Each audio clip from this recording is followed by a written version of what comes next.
The legislature will resume shortly. Please return to your seats.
The legislature will now resume. Mr. Clerk, for items.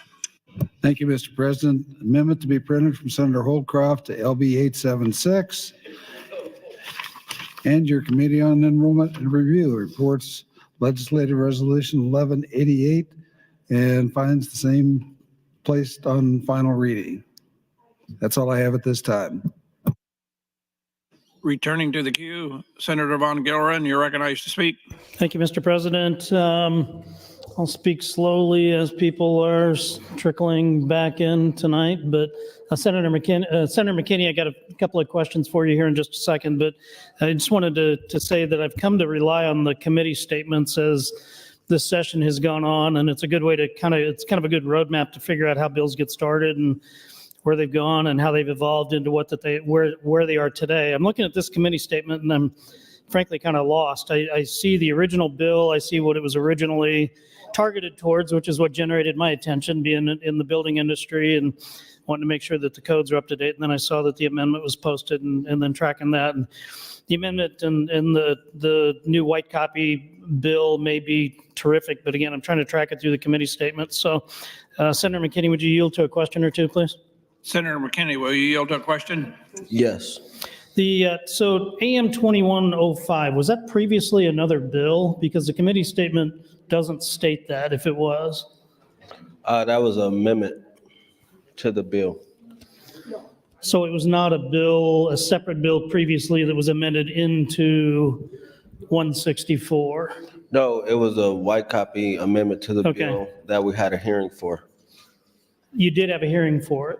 Okay, where could I find that hearing? Because again, I'm looking at the committee statement, and the proponents and opponents in the committee statement are obviously for the original bill, and maybe it, again, I'm a little late to the game here, trying to track all this, but is the hearing, are the hearing notes in the committee statement somewhere? Oh, here I get the hearing amendment 2105 on January 16th. Senator Wayne, Warren, Skiles, and Jen Krieger. Are those the testifiers? Yes. Okay, all right, I'm sorry. I got to reading through the amendment, and I didn't get all the way through, and I was trying to track. Again, the committee statements are so helpful when I look back through them to try and figure out how we got from where we were to where we are. So, all right, I'll continue reading on for that. Thank you for your time. I yield my time, Mr. President. Thank you, Senator Von Giller and Senator McKinney. Senator Wayne, you're recognized to speak. Hello, thank you, Mr. President. Colleagues, this has been a lot of moving parts. We've had a lot of amendments, and there's been some things that were non-controversial that were in the committee amendment that somehow didn't make it into this amendment. But and I'm saying some things. There's only one thing that I've seen so far. Other was just grammar. But nevertheless, the one thing that I'm not seeing that was non-controversial in the original AM 2105 is Senator Jacobson. We had an agreement on the mic, and this is why I'm saying it again, so everybody's clear that that agreement still stands. That on page 6 of not of this amendment, but the previous one, North Platte was trying to make sure their airport was included, so they wanted 15 miles. I am going to make sure that happens on select if we get there, because that's what we said. I don't know how that got missed off of this amendment to this amendment. And the reason I didn't read for it, nor Senator McKinney, is it was a non-controversial issue. So when we got the new amendment, we were looking at the controversial stuff to make sure we got stuff done, but that'll be fixed and addressed. And with that, I will yield the rest of my time back to the chair. Thank you, Senator Wayne. Seeing no one else in the queue, Senator McKinney, you're recognized to close on your AM 3104. Thank you, Mr. President. Again, AM 3104 is an amendment to address some concerns that were brought up over the interim and into the session that was raised by the community about the process of what was going on around the projects that are going on around the Airport Business Park and Innovation Hub. And we're just trying to make sure that there's proper coordination with the projects and that, honestly, that the community isn't forgotten about. And they have a voice, and that whoever completes and does these projects centers the community in everything that they do. And that is the point of all of this, is making sure that no matter if the community agrees or disagrees or whatever, that they're at the table with a voice. And that's the biggest thing for me, is to make sure that the people are not forgotten about as much as possible. But also, if we're going to invest this much dollars into an area, we should make sure that we have some transparency and oversight to see these things through, to make sure that they're done properly. So we're not looking back 5-10 years from now saying it was a missed opportunity to do some great economic development, job creation, change a community for the better. Because one of the things I told myself when I ran for office is I was going to focus on economic development, because that's what I felt like North Omaha needed. And somebody asked me a while ago, like, what do I want my legacy to be, something I really don't think about, but when I was asked to think about it, hopefully whenever I walk away from this place, it's that I changed the trajectory of my community to where it's not the poorest district in the state, and people are thriving and people are being successful, and less of my people are going to the new prison that we're building. That is my hope and that is my goal behind all of this. So we need things like this to ensure that happens. And that is the purpose and the premise behind AM 3104 and why we amended the bill, because it's that important to make sure these things go right. And with that, I hope that I can get everyone's support. And there is some things that we'll have to fix on select, and I'm willing to answer any questions and work with anybody to get it to where it needs to be. But there's a lot of moving parts, and I feel like, if you have questions, come to me, but don't wait till the bill gets on the board to ask those questions. Just come to me. If it's on the agenda or you see it's coming up, just come talk to me. I'm willing to answer any questions you might have, and I think we could avoid a lot of confusion by having those conversations before a bill gets on the board, honestly. But with that, I hope I could get your support. Thank you. And can we get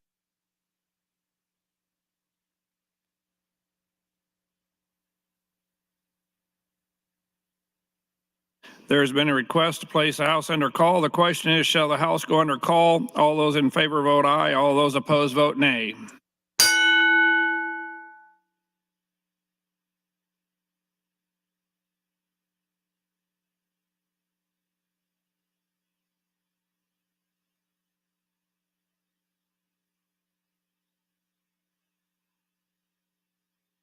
Record, Mr. Clerk.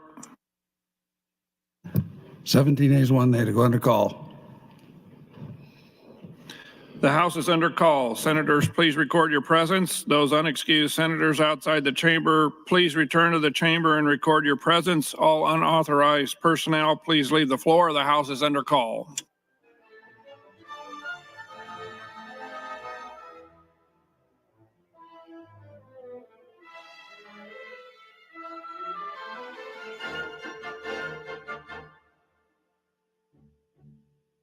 Senator Armendariz, Senator Linehan, Senator Slama, Senator Dover, Senator Meyer, Senator Moser, Senator Hughes, Senator Ibaugh, Senator McDonald, Senator Halloran, Senator Wayne, Senator Erdman, Senator Reapy, Senator Duncan, Senator Bosson. The House is under call. Please return to the chamber.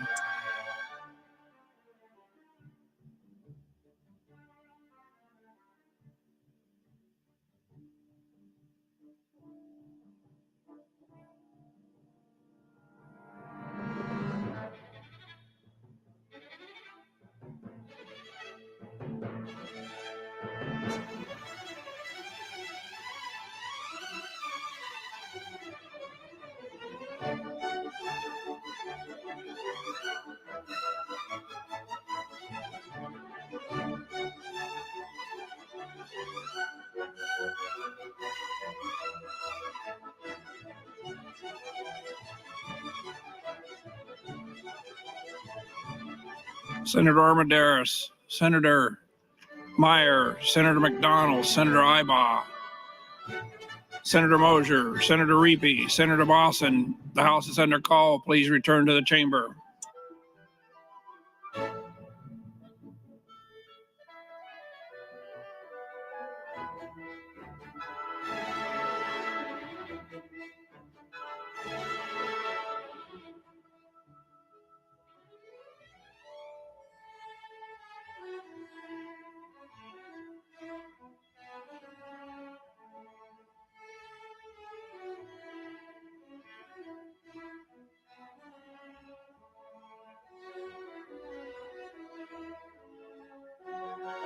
Senator Armendariz, Senator Meyer, Senator Moser, Senator Ibaugh, Senator Reapy, Senator Bosson. The House is under call. Please return to the chamber.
Senator Armendariz, Senator Meyer, Senator Ibach, Senator Mosier, Senator Bosin, please return to the chamber. The House is under call.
Senator McKinney, we are missing Senator Bosin. May we proceed?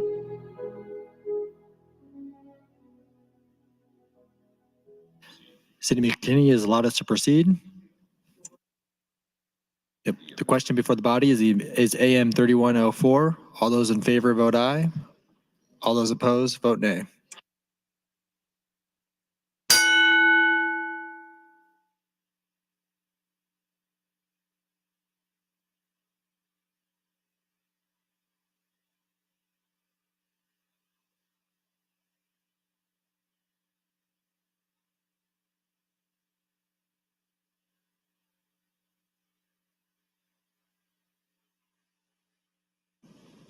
All those voted who wish to? Record, Mr. Clerk. 30 yeas, no nays on the adoption of the amendment to the committee amendments. The amendment is adopted. I raise the call.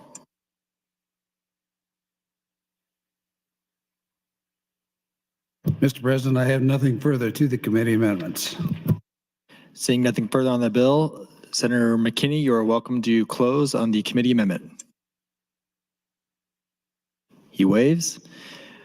The question before the body is the adoption of AM 2105. All those in favor vote aye. All those opposed vote nay.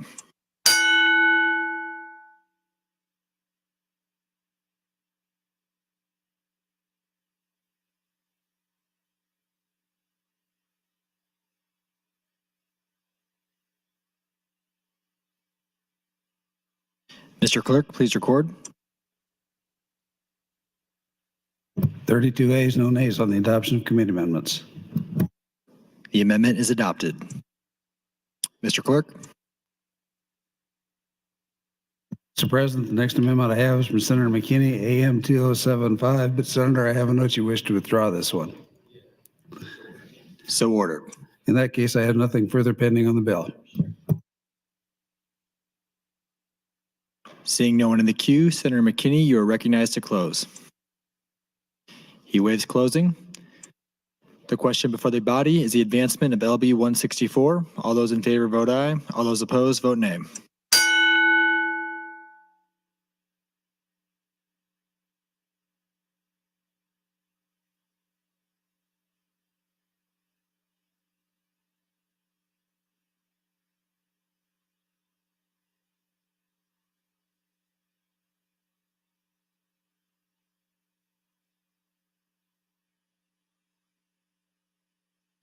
Mr. Clerk, please record.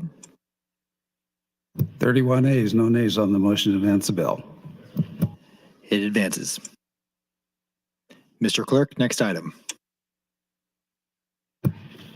Legislative Bill 164A, offered by Senator McKinney, is a bill for an act relating to appropriations to appropriate funds to carry out the provisions of Legislative Bill 164.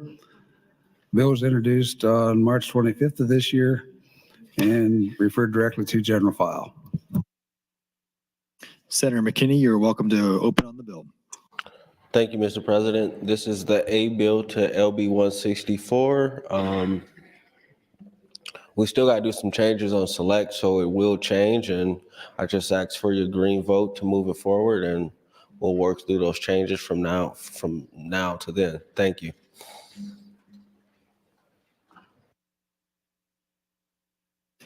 Thank you, Senator McKinney. Turning now to the queue. Seeing no one in the queue, the question, Senator McKinney, you're invited to close. He waives. The question before the body is the advancement of LB 164A. All those in favor vote aye. All those opposed vote nay.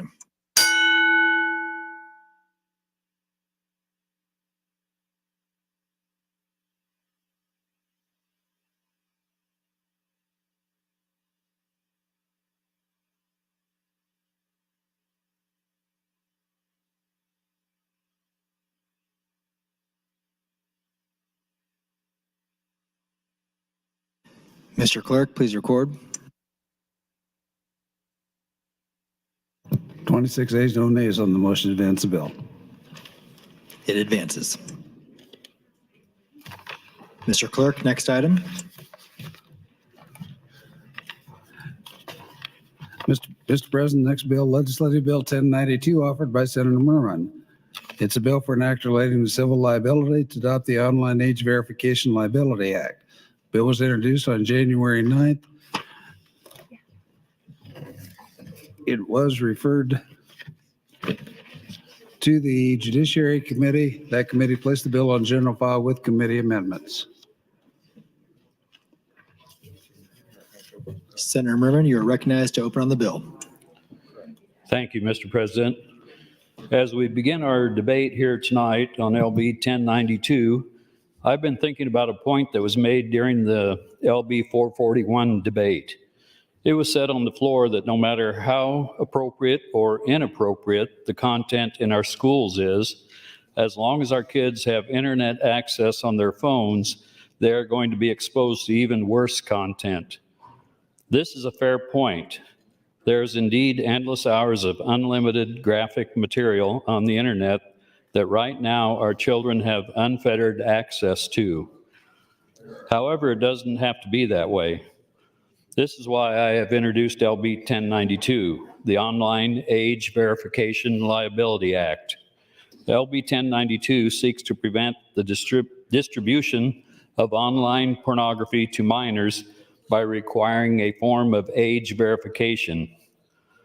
While it's currently federally illegal to show children pornography, it is rarely enforced. Instead, the online pornography industry has virtually free rein to distribute content to children, and we know they are doing so. The research tells us that nearly 3 in 4 teens have reported being exposed to online pornography.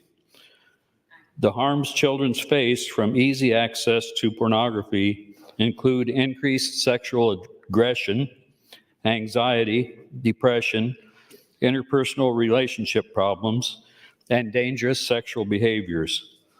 The American Psychological Association has highlighted concerns about the link between exposure of children to pornography and the wider sexual abuse of children. The harms our young women face include reinforcing harmful gender stereotypes, unhealthy and sexist views of women and men, and increased violence against women. Let me repeat this last point because it is that important. The research finds that childhood exposure to pornography is not only linked to serious mental health problems for our kids, but they also influence behaviors which are linked to violence against especially women. The content that our children are being exposed to is increasingly concerning. Online pornography is undoubtedly violent, and that violence is taking its toll. Research has shown that nearly 90% of scenes in pornographic videos portrayed physical aggression, with that aggression almost always perpetrated against women. Consuming these videos, especially when someone is a minor, influences inappropriate and often violent behavior, which can lead to unhealthy relationships. This bill simply puts a basic safeguard in place to prevent minors from accessing pornographic websites by requiring basic age verification. There are different ways a website could go about this, but the mechanisms are already in place. A digital copy of a state ID could be submitted. Many e-cigarette and vape online stores and online gambling sites throughout the country utilize third-party sites such as Age Checker or ID.me. At least 7 other states in this country already have this practice in law. So if you are concerned about how companies will have to comply, understand those companies already are doing that in at least 7 other states. If they can do it in those states, they can do it here. The Age Verification Providers Association lists 12 possible forms of third-party age verification options on their website. If you want to learn more about the different methods of age verification available, I would take a look at their website. Because of this, the bill recognized a website could utilize a different commercially reasonable method. If an online platform fails to put these reasonable guardrails in place and a minor does access pornography, that platform could be held liable by the minor or their parents or guardians. Finally, some may point to concerns about legality and privacy of such a system. When the big pornography industries challenged the Utah and Louisiana laws, both times the judge dismissed the case. When a similar law was challenged in Texas, the law was upheld in court. If you have legal concerns about this bill, I would recommend looking at the Free Speech Coalition versus State of Texas case, in which age verification for porn sites is upheld as legally sound. This decision just came out about 2 weeks ago, which was after the bill had already had its committee hearing. I believe if the decision had come out before the hearing, many of the questions and concerns would have been better answered. Because of this case, we should be clear. States have an interest to protect minors from pornography, and age verification is a reasonable and legal practice. Some might also be concerned about the idea of a company saving user data when they go through verification. This is also taken care of as the bill requires sites to not retain the identifying information and allows for recovery of damages if the websites do not follow this requirement. The Age Verification Providers Association describes the process as a double-blind approach, meaning the age-restricted website is not given any information about the identity of the user, and the age verification provider records no data about the identity of the website seeking to confirm a user's age. I will also point to an amendment I've worked on. Originally, my legislation was based very closely on Louisiana's law, but I've made a few changes for clarity. One of the main concerns I heard from constituents was the original bill was trying to create an entirely new form of state-issued digital IDs, and that's not the case. So I think this amendment makes it clearer that not what this bill does or intends to do in any way. That's not what this bill does or intends to do in any way. To conclude, I'd like to point out that similar legislation has been passed in the Utah Senate with a vote of 7-0, the Louisiana Senate with a vote of 34-0, and the Virginia Senate with a vote of 37-3. Common sense age verification has been signed into law by Republican and Democratic governors alike. This movement is growing not just in America, as just a few weeks ago, I saw an article that age verification passed in the Canadian Senate and has passed the first 2 votes in the House of Commons. And I've got a list of states that this bill has passed in. As of yesterday, it passed both houses of the Kansas Senate and legislature, but it has not been signed by the governor yet.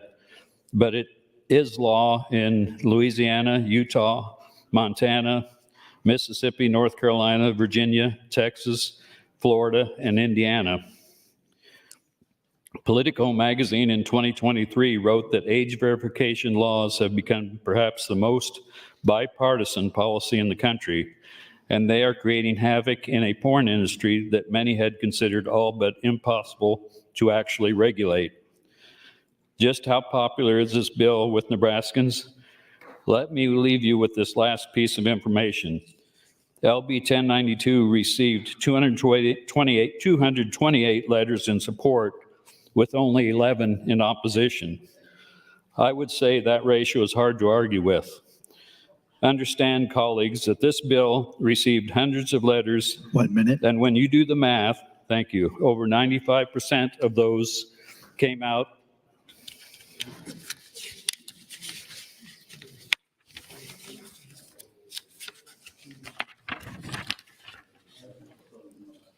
Those letters were in support. Nebraskans overwhelmingly support this legislation, and I hope you will too. And with that, I'll yield my remaining time. Thank you. Thank you, Senator Merman. Turning to the queue, Senator Dungan, you're recognized to speak. Oh, I apologize. We have committee amendments on the bill. Senator Wayne, you are recognized to open on the committee amendment. Thank you, Mr. President. I will keep this short. The committee amendment is a white copy amendment where we make a couple changes to what is considered obscene material. At one point during the committee hearing and in discussion, Senator Blood had referenced why certain things were referred to were certain male versus female. We cleaned up that language. We also cleaned up the standard of what it was.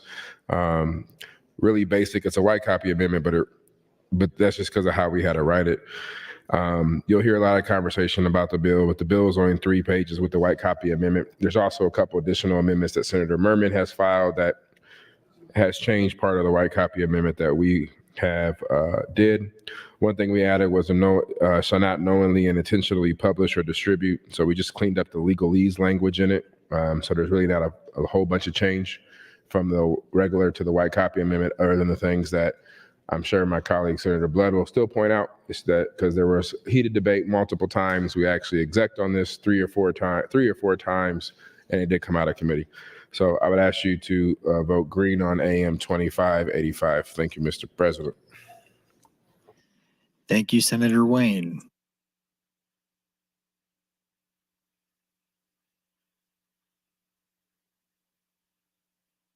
Mr. Clerk. Senator Merman, I have a series of motions and amendments from you. First is MO 1292, which is a bracket motion, followed by 1294,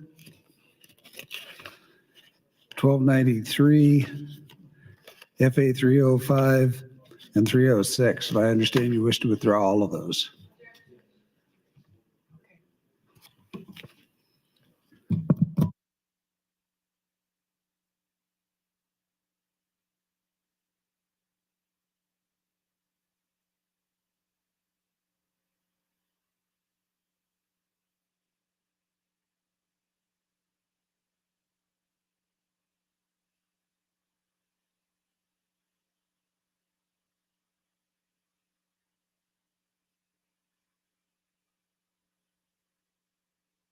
The objection is withdrawn. Mr. Clerk. In that case, I have a priority motion. Senator Michaela Kavanaugh would move to bracket the bill until April 11th. Senator Kavanaugh, you are welcome to open on your bracket motion. Thank you, Mr. President. Colleagues, at the start of session, we had a rules debate.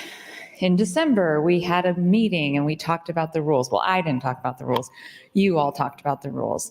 When I was asked, what do you make of these rules by the media? I said what I've always said. I will use the rules, I will work within the rules, and I will use the rules how I see fit. You all saw fit to implement this rule change that was only one motion can be taken up on debate on a day and a time, and on and on and on. So you all caught on to this and started filing protective motions on your bills. Here's the thing. If you don't take up your motion and somebody else files a motion, that gets taken up. If you do take up your motion, I can object to you withdrawing your motion. So we still debate your motion, and then I can put in a motion to reconsider the vote on your motion. So all you did was nothing. You stopped me 0% on filing any priority motions on any bills this entire year. But I hope you all enjoyed how much time we took at the start of session to debate these rule changes that you wanted to use to penalize me. Because that's what this body likes to do. This body likes to penalize Senator Michaela Cavanaugh in any way, shape, and form that you absolutely can. And I'm going to have a lot to say about that, But I am interested in this bill. I am interested in learning more about this bill. So for now, I'm going to stick to this bill. And I know that Senator Blood is on the committee, and she has a lot of thoughts to share. So for now, I'm going to yield my opening to Senator Blood. Thank you, Senator Kavanaugh. Senator Blood, you're yielded 7 minutes and 56 seconds. Thank you, Mr. President, and thank you, Senator Michaela Cavanaugh. Friends, I do stand in support of this bracket and against the underlying bill. I do appreciate the fact that the Judiciary Committee and Senator Merman changed the language in the original bill, because originally the bill basically only referred to women's genitalia in a very graphic way, but did not refer to men's genitalia, which I thought was very puzzling. So I was very happy to see that they did indeed fix that. So Senator Merman's bill is the least restrictive way to protect our children. And I'm not asking you to not support this bill, surprisingly, but I really, really hope you guys turn around, the few that are left in here, and listen. Because by passing the bill this year, you're putting the cart before the horse, and I'm begging you today for your full attention. Because many of you will be moving forward in this body next year, and there's going to be more bills that come up like this, and you need to be better informed. Because if you want to protect our children and other Nebraskans as well, we must first pass legislation that creates a data broker registry. And I'm going to walk you through all of this, by the way. So Senator Bostar, as you remember, because most of you voted on it, did a bill on behalf of the Attorney General's office in reference to privacy and consumer rights, but it didn't include a registry. This, by the way, was another error and putting the cart before the horse. In addition to this registry, passing clear privacy laws, fighting corruption, and we should also address criminalizing AI-generated porn without consent if we're worried about these issues. And we are going to be way behind the curve by next year on stuff like that, because we get hyper-focused on things that are insulting to us. I don't know what that noise is. Sound like a rattlesnake. Hopefully everybody has boots on. We can't look to Congress, as Senator Bostar noted in his bill's opening, because they refuse to hold big corporations accountable for privacy abuses. And that's actually what Senator Merman said in his handouts, which are, by the way, completely identical. So I don't know why we got two different versions of it. So to be very honest, banning apps like TikTok that will likely lose popularity in 5 to 10 years does nothing to protect your privacy. It's just another hollow performance, which a lot of these technology bills are, that doesn't strike at the heart of the problem. Were we to create a data broker registry, please remember those words, data broker registry, it would require all data brokers to register if doing business in our state. Nebraskans could then, now you'll understand why this will be really helpful had the Attorney General done this with his bill, ask that their names be removed, request to know what personal information the brokers are selling, request to delete personal information, request to know or access what personal information the data broker is collecting, request to limit the data broker's use and disclosure of sensitive information, request to opt out of sale or sharing of personal information. If you folks go online and think that people aren't taking your data, you are probably mistaken unless you're utilizing a VPN. So we know parents can use blocking and filtering software, but that also does not sufficiently prevent online access to things like porn, which is why I understand Senator Merman is pushing this bill. But the guardrails to support the success of the bill do not exist in our state. Let's use Louisiana as an example. They carried legislation like this before many other states. Pornhub, RedTube, and YouPorn are now asking in their state to verify ages with All Pass Trust.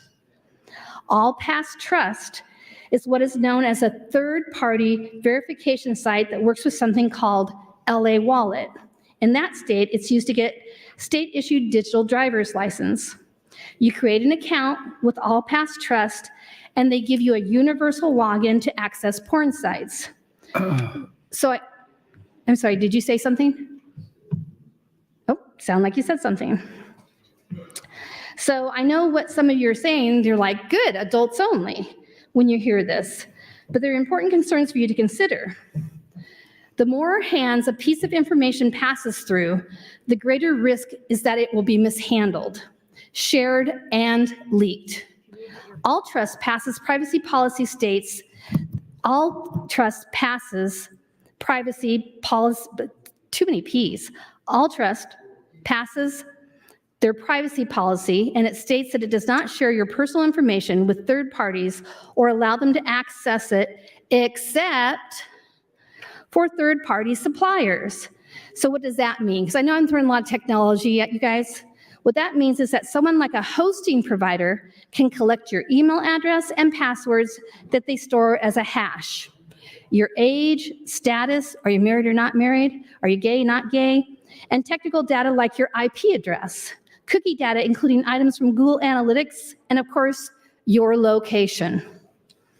So we've opened the door to that now. Scammers are already exploiting this in other states by creating clones or porn sites to track users into giving up personal information, including ID documents. These scammers can swindle users out of their money, take loans out in your name, even mimic your interface just for starters. Interfaces like your computer, your mouse, your screen, that's what an interface is. My staff asked me, so now I'm sharing that with you. I will note that users can utilize a VPN to get around these restrictions and preserve their privacy, and also allow them to look like they're living in another state so they can get around the IP verification. And you should know that any teen and grade schoolers who are motivated can find AI-generated sites to craft a photo, ID, or passport, especially in the dark web. The resources when it comes to ID scam bars are a hit and miss, and I will admit that, but they're getting better. But the fake passports are problematic because the RFID chips become moot when converted to a 2D image. So today, you're going to pass a bill celebrating how you made it harder for kids to get to paid porn sites while opening up a giant door, allowing Nebraskans who are adults to have their data stolen. You forget that most online porn is free and even available on sites like Twitter. Thank you, Mr. President. I'll wait for my next turn on the mic. Thank you, Senators Michaela Kavanaugh and Blood. Turning now to the queue, Senator Dungan, you're recognized to speak. Thank you, Mr. President, and good evening, colleagues. I do stand, I think, I'm still listening to the debate about this. I think there's been some interesting points raised, and I certainly am curious to continue the conversation. I, though, however, was very interested in what Senator Blood was saying, and as a member of the committee who originally heard this, I would like to hear more of her conversation. So, Mr. President, I would yield the remainder of my time to Senator Blood. Thank you, Senator Dungan. Senator Blood, you're yielded 4 minutes and 34 seconds. Thank you, Mr. President. So moving on. There are at least 260 million porn websites based on the last count. And I want to point out that MindGeek, and you may not be aware of this, who's worth $1 billion, owns most of the biggest free and paid porn sites. They have a monopoly, I'm having trouble with P's today, and it grows bigger and bigger. They are the owner, by the way, of Pornhub, YouPorn, RedTube, and fan sites like OnlyFans. Funneling all of this data into your concerns that have been expressed to me on this bill, you want to protect the kids, I get that. But it's so easy to bypass by verification with the VPN usage.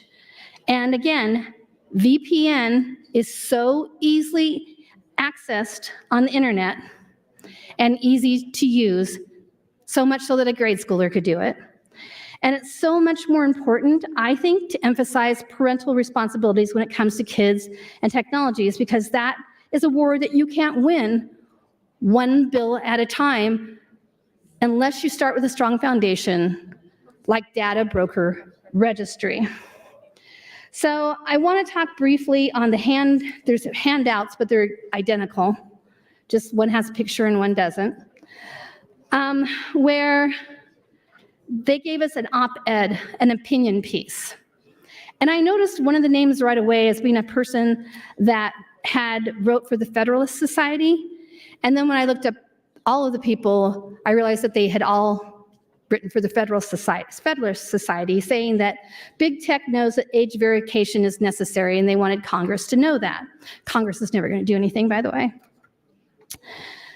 But what's really interesting is that organization, what their mission is that they believe individual citizens can make the best choices for themselves and society, and basically that government needs to stay out of it. I think that's really interesting that they wrote this op-ed. So if you look at the op-ed, as I did, one of the things that it talks about is something that is called ZKP. So for those of us that know a little bit about blockchain, I know Senator Bostar is one of them in the room. I'm one of them. I don't know who else we have that knows a little bit about blockchain. But this is actually a very complicated concept, and it requires significant processing time, and it really is hard to use on real-time applications. So I think it's weird that they wrote an op-ed on it.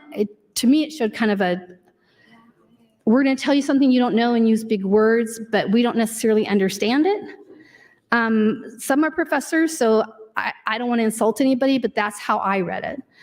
And so the technology requires, for a large scale and cost-effective deployment, it's just really not available right now. So if somebody like Pornhub or whoever the state wanted to do it, you couldn't do it. So I don't know why we got this handout, but there's basically two types. If you want to know a little bit about it, I'd look it up. There's both interactive and non-interactive are the two types of ZKP.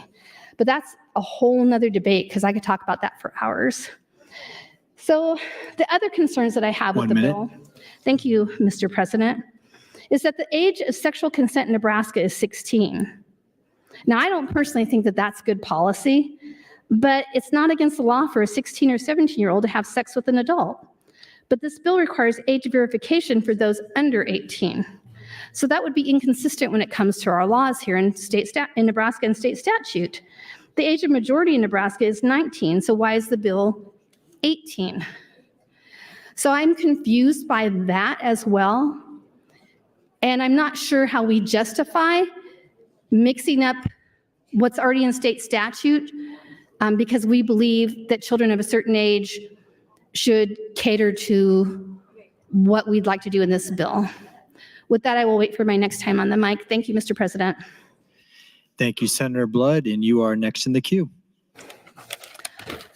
Thank you, Mr. President. With that, I would ask that Senator Kauth yield to a question. And I will note that I did tell her in advance. Senator Kauth, will you yield? I will. Senator Kauth, if I remember correctly, at the beginning of the year, you had a biometric collection and preservation of biometric data bill? Yes. Is that correct? Yep. LB 954. Can you tell me how your bill might be impacted by this bill? By the online verification bill, I'm not sure how they interact. I am interested in your data registry because I think that does have some play into 954, but I'm not sure how it would impact with 1092.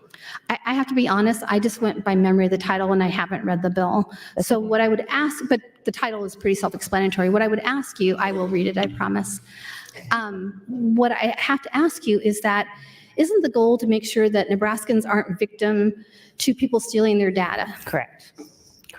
And to the goal of LB 954 is to give Nebraskans control over their data.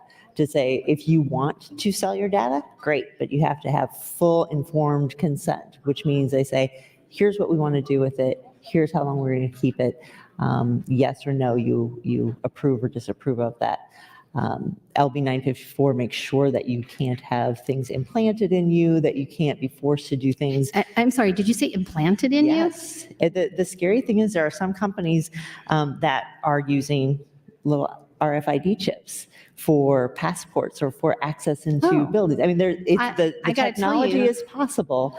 And so this bill is partially saying, hey, if it's possible now, we want to make sure that as Nebraskans, we have the right to always say yes or no. Like that shouldn't be a condition of employment to say, this is how you have to access your computer. So your bill really needs a registry as well in order to really implement that. You and I are going to have to sit down and talk about that. Yeah. And I got to be honest with you, my weekly reader in grade school said that one day we were going to have those chips and we'd be able to do cool things like open our garage doors, buy groceries.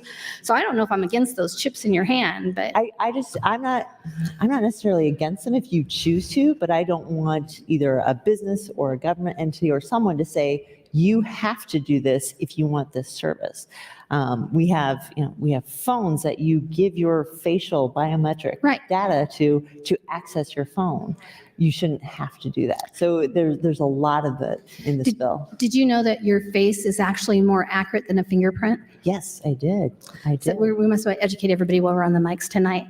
So Senator Kauth, you can see my concern then is that there's a lot of people trying to pass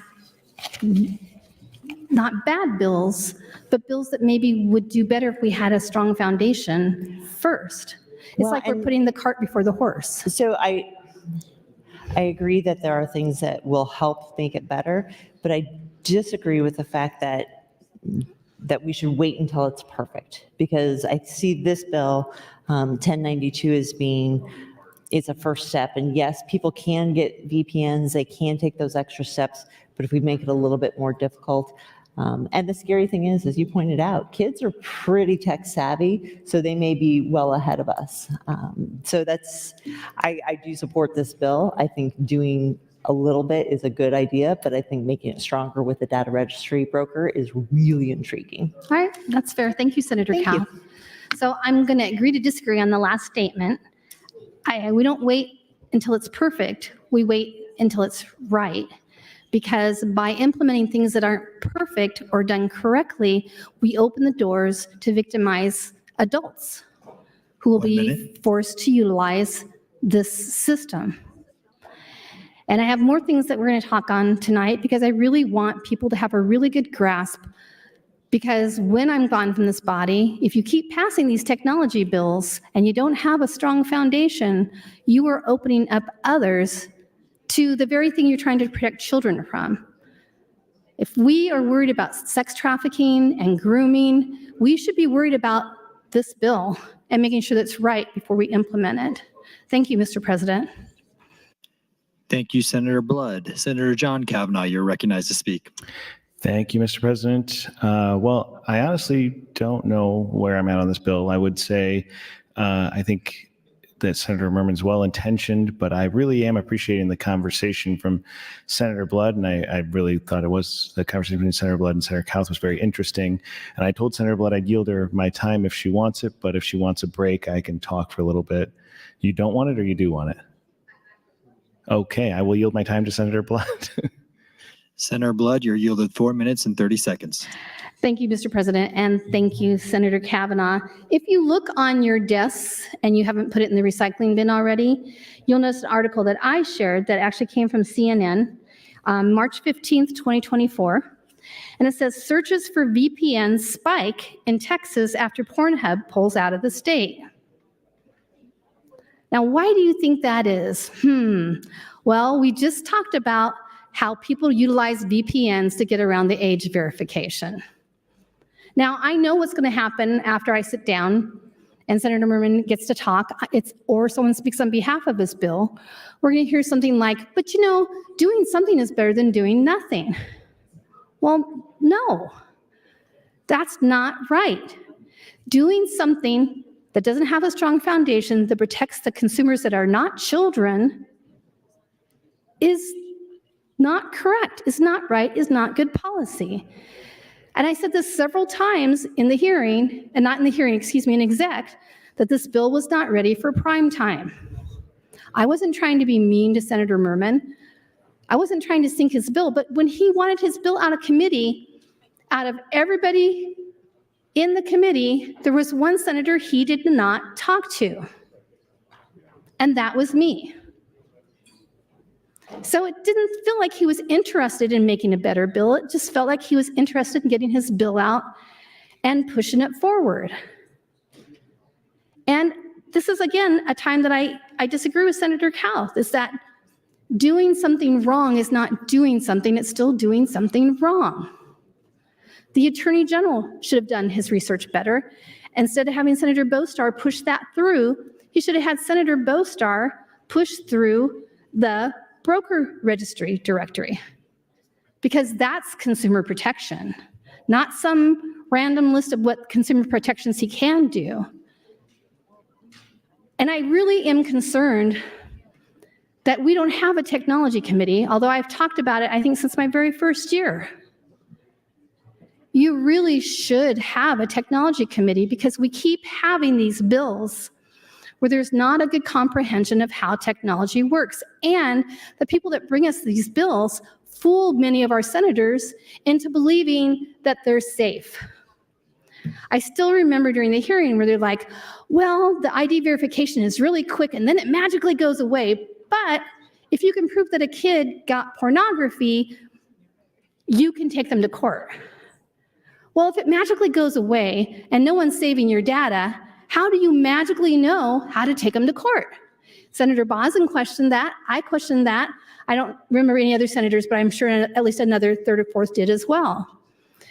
There's just too much technically wrong with this that shows it clearly is not well connected with the understanding of technology. So the VPNs, and I hope you do read this story, and if it's in your recycling bins, pull it out and take a look. It does talk about what courts ruled on porn sites, and it talks about the U.S. District Court, and it talks a little bit about, I think, what Senator Merman discussed. But we also know when it comes to courts, there's several levels of courts, and we always know that when one court says something, another court can say another thing, right? So I don't take much mind to it right now, but I do know that with a VPN, if I was interested in porn, which I certainly am not, is that I can get on a VPN and I can pretend I'm from another state and I can look at porn anyway. And if you go to your computers right now, and I don't know how good our cybersecurity is, but if you went to your computer right now and said, how can I use a free VPN service? I guarantee there's going to be bunches of stuff that comes up. And I don't know a whole lot of grade schoolers that don't know how to Google, let alone teens. So why do we expect that when we push this bill forward that that's going to change? It's not.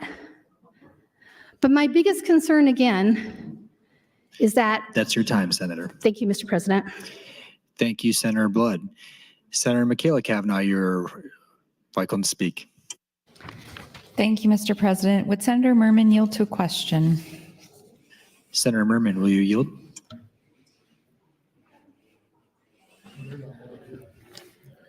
Certainly. Thank you, Senator Merman.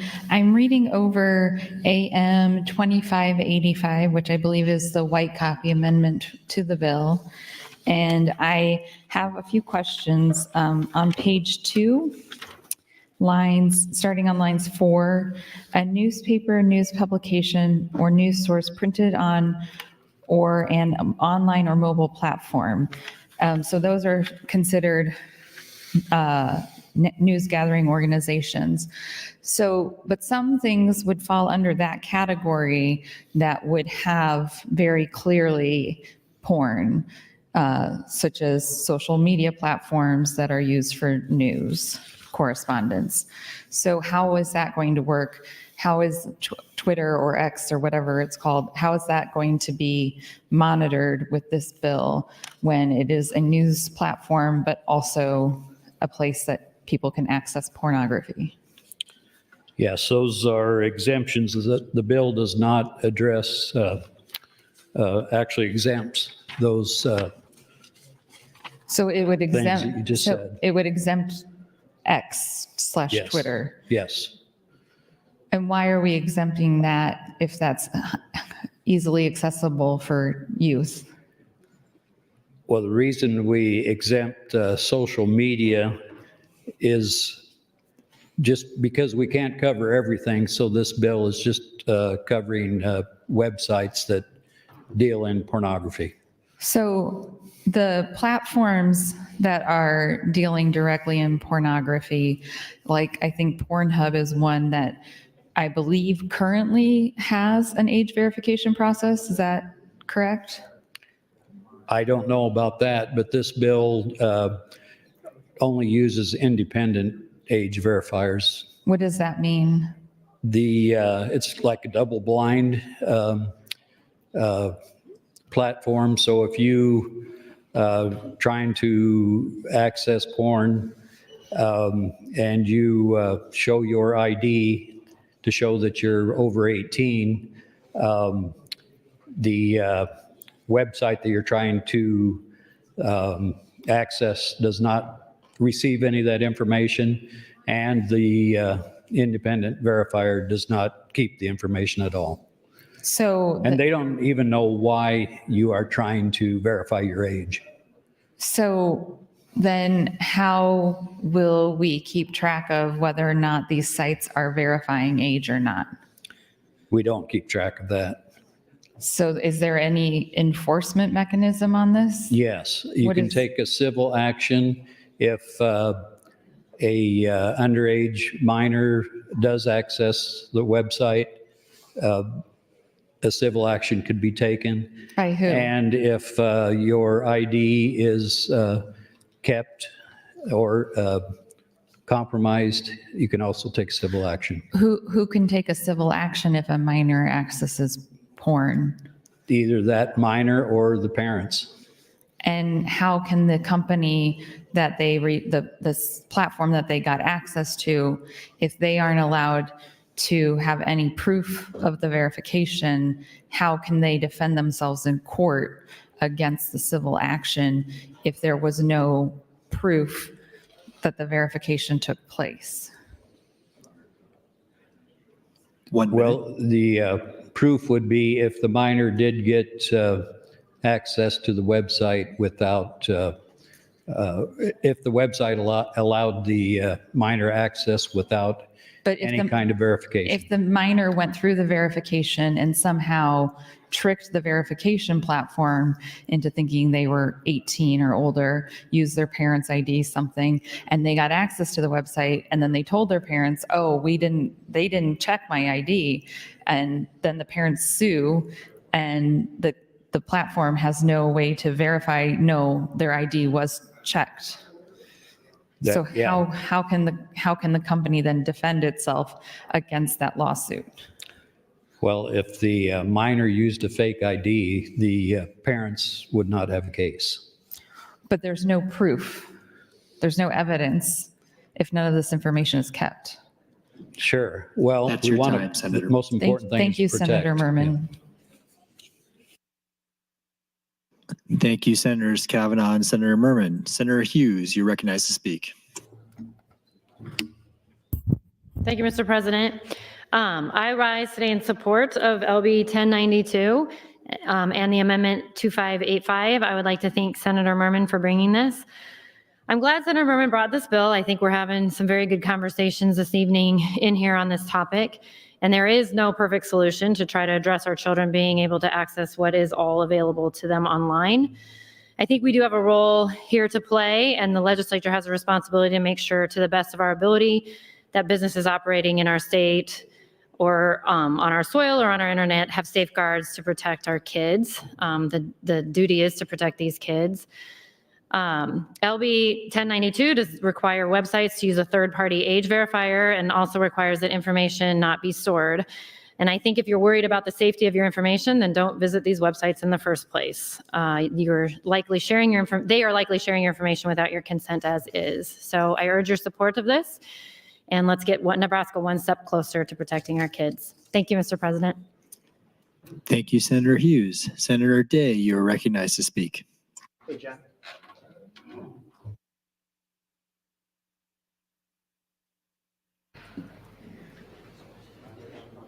Thank you, Mr. President. I am listening to this conversation.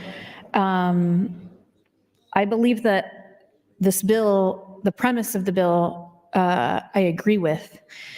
The intentions of the bill, I agree with. There's some pretty awful stuff out there on the internet that is easily accessible to kids. As I mentioned many times on the floor, I have two boys, 15 and 11, and the things that they have access to is terrifying at times, and I agree. However, I struggle with the execution of this, and I struggle when we are forcing people to put personal information on the internet, and how that information and their privacy is going to be protected in that process. I will also mention that, yes, I am terrified of the things that are on the internet, but I have worked very hard in my house to cultivate an environment where my children can come and have conversations with me about these types of things. So that's also an important piece of this conversation. So make sure you're doing that. If you're worried about what your kids are seeing on the internet, make sure you create a welcoming, positive environment in the home where kids can come and have conversations with you about this type of content. So I will yield the rest of my time to Senator Michaela Cavanaugh. Thank you, Senator Day. Senator Kavanaugh, that's 3 minutes and 18 seconds. Thank you, Mr. President. Thank you, Senator Day. Colleagues, I am actually quite anxious about this debate tonight. I'm anxious about how it's going to go, and I'm anxious about what people are going to say on the microphone based on previous debates. I was just asking Senator Merman some very genuine questions about how this is going to work. They are very legitimate questions, and I appreciate him yielding to those questions. What I don't appreciate, colleagues, I don't appreciate people in this body walking around disparaging me to you. The same people that asked me to perform a sex act to them on the microphone are talking about me watching porn. I don't appreciate it. I'm tired of being bullied, and I'm tired of you all not standing up for me and not standing up for women. I'm tired of having my power taken away from me. I'm tired of being victimized. I'm tired of men in this body deciding what is right for me. And I am tired of the bully that Steve Halloran has become in this body and that you all have let him be. I'm tired of the women who haven't stood up, and I'm tired of the men who haven't stood up. And he walks around and talks to you about me looking at Pornhub while we're discussing this bill again. And did any of you stand up to him and say, that is so out of line, you probably should check out for this debate? No. You probably laughed. I am a victim of sexual violence. There are women in this body and women who work in this building who are victims of sexual violence, and it is not funny, it is not a joke, and what Senator Merman is attempting to do is serious business, and it's a serious debate, and it deserves a serious conversation, because he wants to protect children from accessing inappropriate information, and I appreciate that. And I want to talk about it. And I want to talk about it without fear of the men in this body victimizing me further.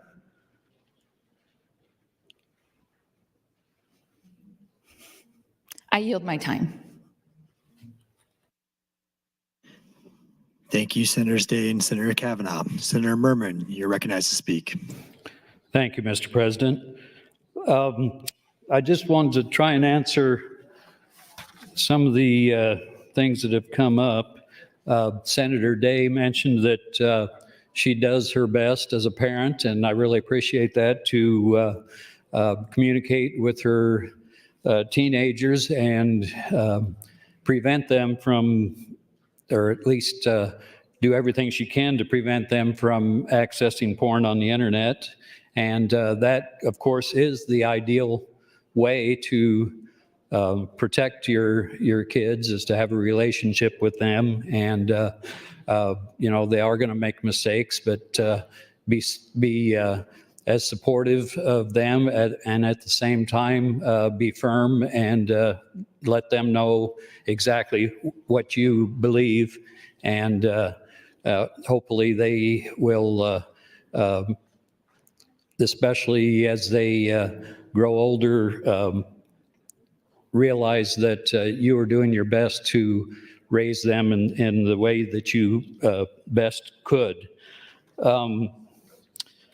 As far as the addressing the civil liability of a teenager getting on the porn website without going through the verification process, the civil liability would be if the website did not use some kind of age verification. And of course, if that was the case, there would be more than one minor that would be getting access to the website. In the little bit of time I have left, I would like to address the verified personal networks. It's been mentioned on the floor that teens can get around the verification by using these possibly getting around all the safeguards we have there. And of course that can happen, but we're just doing everything we can to prevent that from happening.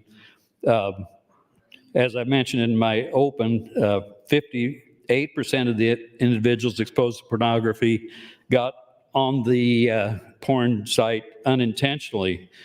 So we can't stop every single instance of someone getting on there, getting on the website. We can at least prevent it from happening unintentionally. So the verification prior to seeing the content will prevent that from happening. Every additional step which we put in front of our teens prior to accessing pornography is a second chance to stop and consider what they are accessing. So this bill is there to help the parents, the good parents like Senator Day, to prevent those things from happening, at least accidentally, and make it at least difficult to do that intentionally. So the Age Verification Providers Association acts like a double-blinded clinical trial in medicine. So the person that is trying to access the porn site. 1 minute. Thank you. The verifier, the independent verifier, does not know why that person is trying to verify their age, verify that they're an adult. You know, it could be for gambling, it could be for buying alcohol, it could be for a lot of things, but the independent verifier would not know that. And then the porn site also would not know who it was that got on the website. And of course, that's by design, so that freedom of speech is not, for adults, is not compromised. And I can talk a little more on that, but I think my time's about up, so I'll yield the rest of my time. Thank you, Senator Merman. Senator John Kavanaugh, you're recognized to speak. Thank you, Mr. President. Well, colleagues, I appreciate the substantive debate that we're having. And again, I really do learned a lot from Senator Blood, and I appreciate the good intention of Senator Merman. And as the debate progresses, I do have some technical concerns about this because I think Senator Blood has hit on a lot of stuff that honestly I don't understand. And she's right that this body needs people who understand the computer science technical aspects of things because it's becoming more and more important and we need to get educated about it. And it's not a space that I'm well versed. And so I appreciate Senator Blood always willing to take the time to educate me. And, I think all of you should really be listening to what she's been saying because it is really interesting. But I did want to, I guess, address before going forward what Senator Michaela Kavanaugh was just saying, that we are in a dangerous waters having a debate about an issue like this again, late at night, 7:49 at night, and that's when people start to exercise poor judgment. But the people who exercise poor judgment continue to do it, and I don't think that they're going to change. I don't know exactly what happened, but if Senator Halloran is going around and saying the things that it sounds like he was saying, that's just a further demonstration of his poor judgment. But there is a concern in the legislature overall about folks not wanting to meet it head on, and not enough people calling it out and just hoping that we can move on. I really appreciate Senator Ron Gilleran's words on the last Wednesday, and Senator Slama's and Senator DeBoer's, Senator Blood's, and the other Senator Kavanaugh. That's not enough. There's not enough people. It's not enough members of this body taking issue with what is transpiring here. I know that you all you ran for office. You worked really hard. You went to your neighbors and your friends and your family and asked them for money and support and help. And you come here with wide idealism because you don't do it. I know you don't do it for the money. You do it because you care. And I'm sure you thought when you were running for legislature that you were going to go to a place where people were going to have conversations about what it is are our goals, our objectives, and what we see as our vision for the state of Nebraska, and how best to serve that goal, and not this sort of lowbrow conversation of personal attacks and gutter talk. And I know that at your core, most of you don't want it to continue. But the problem is when you don't call out this bullying conduct, it continues. And so it's as simple as that. It's as simple as standing up and saying, I disagree. Saying, I think that's inappropriate. This is not what we're here for. You shouldn't be doing that. We're better than that. That's what we should be doing whenever you meet with that kind. Thank you, Mr. President. Whenever you meet with that kind of language. So this is admittedly an uncomfortable conversation. And I thank Senator Merman for bringing forward something and being willing to have a serious conversation about how this works. And that debate is entitled to the respect of our attention when Senator Blood brings up these very valid concerns, and Senator Kauth engages in that conversation with Senator Blood about these concerns to flesh it out, and the conversation with Senator Merman. Those things deserve our attention and our respect. Now, we don't have to pay attention to all nine, all the time, but, some people got to go to the bathroom or whatever, but you do owe some level of decorum. And it's all within you. You all can do it. And so that's what we need going forward in the last 10 days to actually accomplish. That's your time, Senator. Thank you, Mr. President. Thank you, Senator John Kavanaugh. Senator Duncan, you're recognized to speak. Thank you, Mr. President. Colleagues, I still rise, I guess, listening to the conversation and curious about some of the issues we have. I think already Senator Blood has raised a number of the concerns that I had originally looking at the bill. In reading it, I've also continued to have some concerns with regards to the structure of it and also just the way it works really functionally. So I do look forward to continuing that conversation. I do want to just echo some of the sentiments that were just said, and I don't want to belabor the point. I know we can talk about it and we will talk about it as time goes on, but colleagues, we do have to do better. And I would encourage my colleagues, especially the men in here, to do better from time to time. And we all do things that we regret, and we all do things I know that are not always perfect, but we need to hold ourselves to a higher standard. And certainly when the people at home are watching what's going on here, and they're hearing about these things, it can be very disconcerting. I think that the veil has been taken off to a certain extent. Some of the things that happen behind the scenes here and in workplaces in general, it's not isolated to the Capitol. And I think that we need to be very cognizant of the way we respond to them, and we need to be very cognizant of the way that we respond both individually to our colleagues, but also as a body. And we need to take very seriously the things that happen here, because we owe it to not just our colleagues, but to Nebraskans everywhere. So I want to take this opportunity to say that I think that the behavior that we've been hearing about and seeing obviously in this body, both publicly and privately, is unacceptable. I don't mean that as a personal attack, but certainly I think we can and should do better, and I think that we need to. So I just wanted to make sure that was very clear. I'm sure we'll talk about it more, whether later today or in the future with the LR that has been brought by Senator Kavanaugh, and I know we're going to continue to have the conversation as a body, but my hope is that we can hold ourselves accountable, because the people of Nebraska expect that. So that's all I'll say about that for right now. I do have further questions about this bill, and I was going to ask Senator Merman some of those, but I think I want Senator Blood at this point in time to be able to finish her thoughts that she was at least talking about, or continue those. So I would yield the remainder of my time to Senator Blood.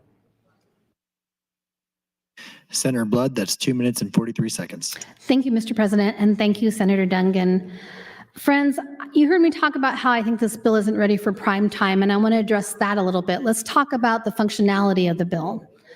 So if you look at the bill, there's an exception for news gathering that would allow a porn site to have a feature like news or aggregate news sites like the Drudge Report if you're really conservative, or maybe all voices progressive, and then it would bypass our bill altogether because we have that exception in the bill.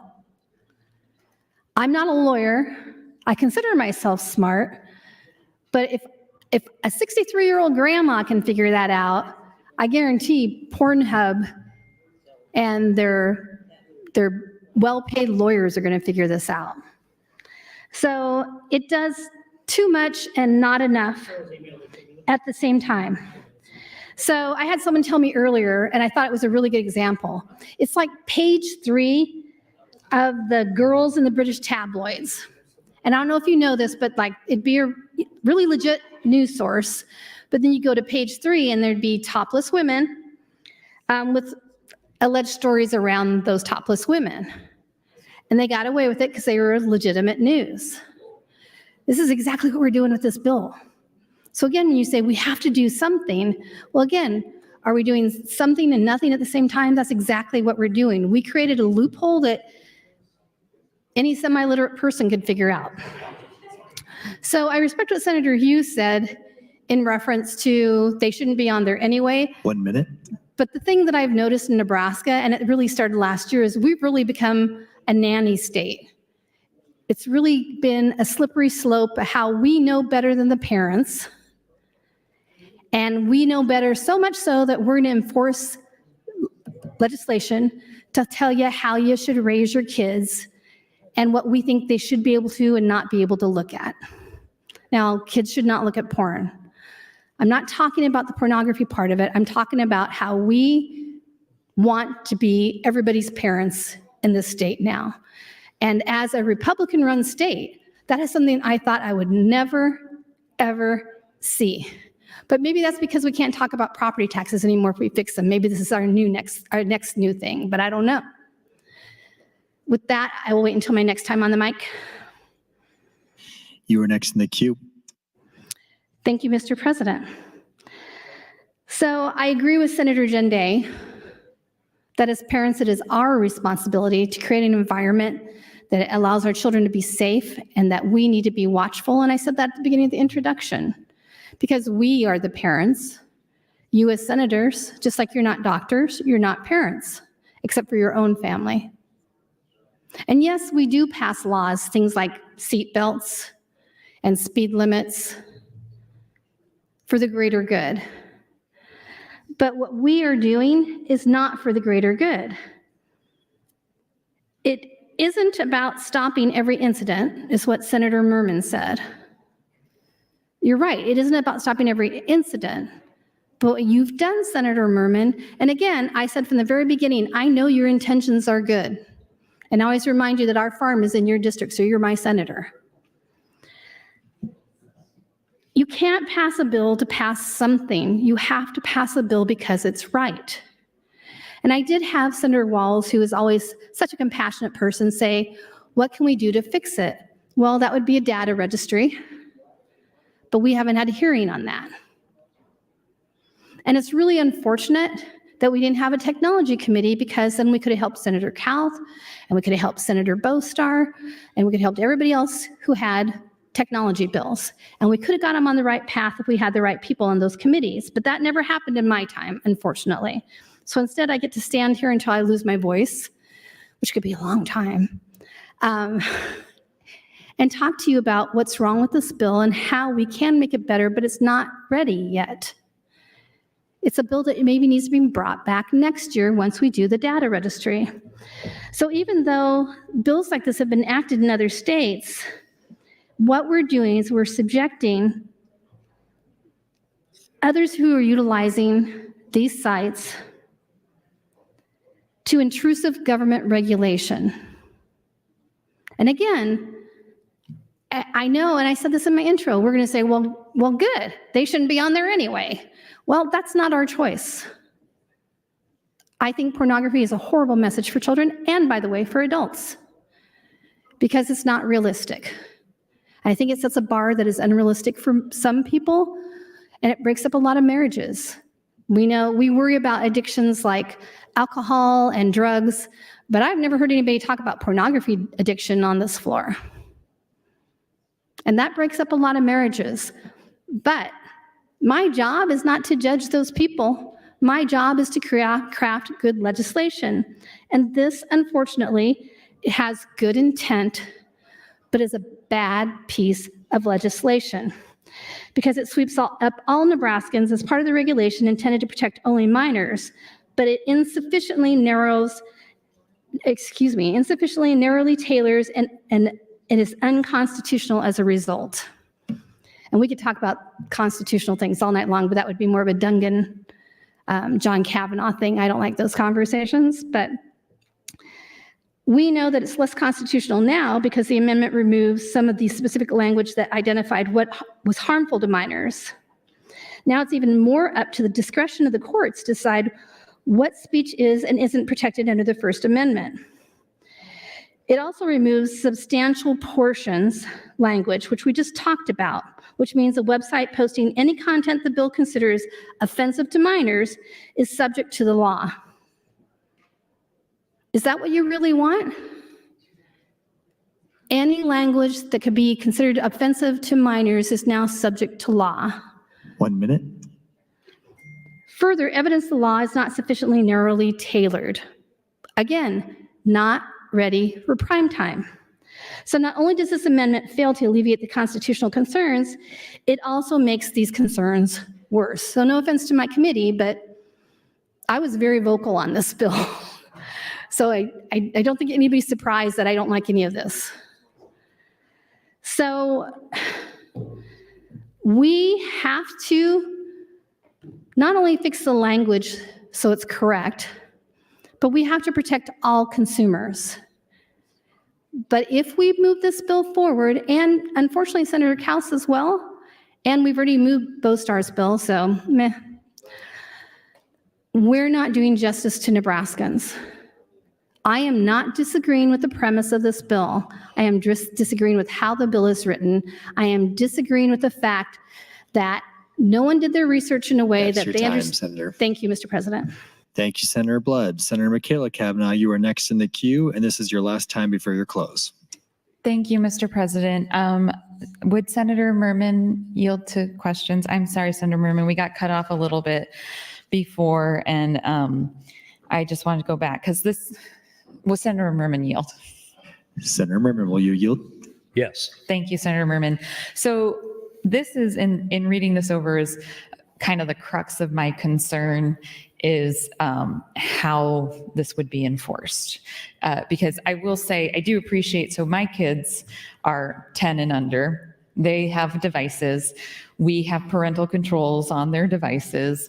But I do live in constant fear of what they are going to accidentally come across, because my oldest loves to take my phone and go on YouTube and watch YouTube Reels. So like, I feel you. I feel what you're trying to do here very much as a parent. I appreciate it, but I have to take that part aside and look at the policy of it.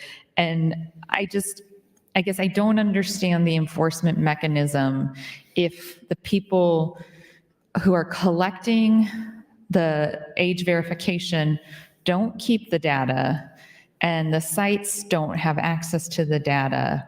How do we then verify or even spot check that this is happening? Well, I appreciate that you're trying to keep your kids safe. Thank you. And I'm actually working together with you with this bill and hopefully improving on keeping everyone safe.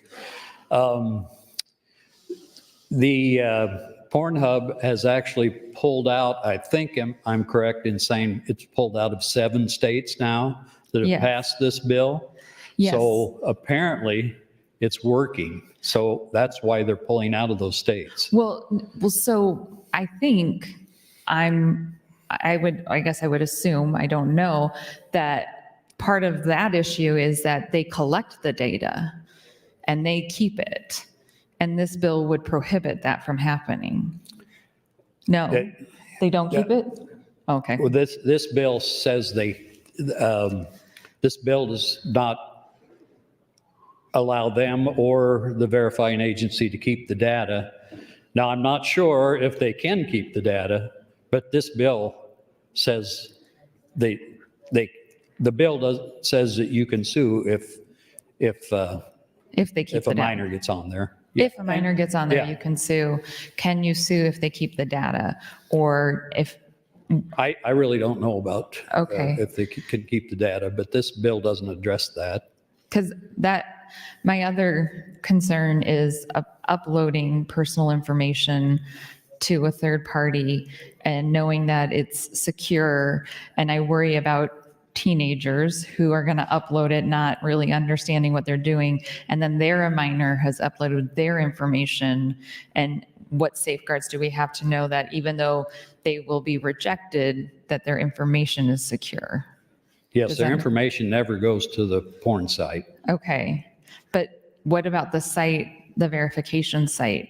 I'm not familiar with these sites that No, do this age they verification. can't keep the information at all either. Are- And they don't even know, like I said, why the person is asking to get their age verified. They don't know if you're trying to gamble, buy alcohol, what the reasoning is at all. So is this mechanism used for gambling age verification as well? Yes. Okay, so it's the same process 1 minute. as gambling age verification? It's one process. I mean, there's, I think I talked about the website, the verification agency website. I think was at least 12 verification agencies listed on that website. Okay, I'm sorry, I missed that. Was that something you passed out? No, that was in my opening. Oh, okay. All right. I'll have to re-listen to your opening for that. I won't make you relist the 12 verification agencies.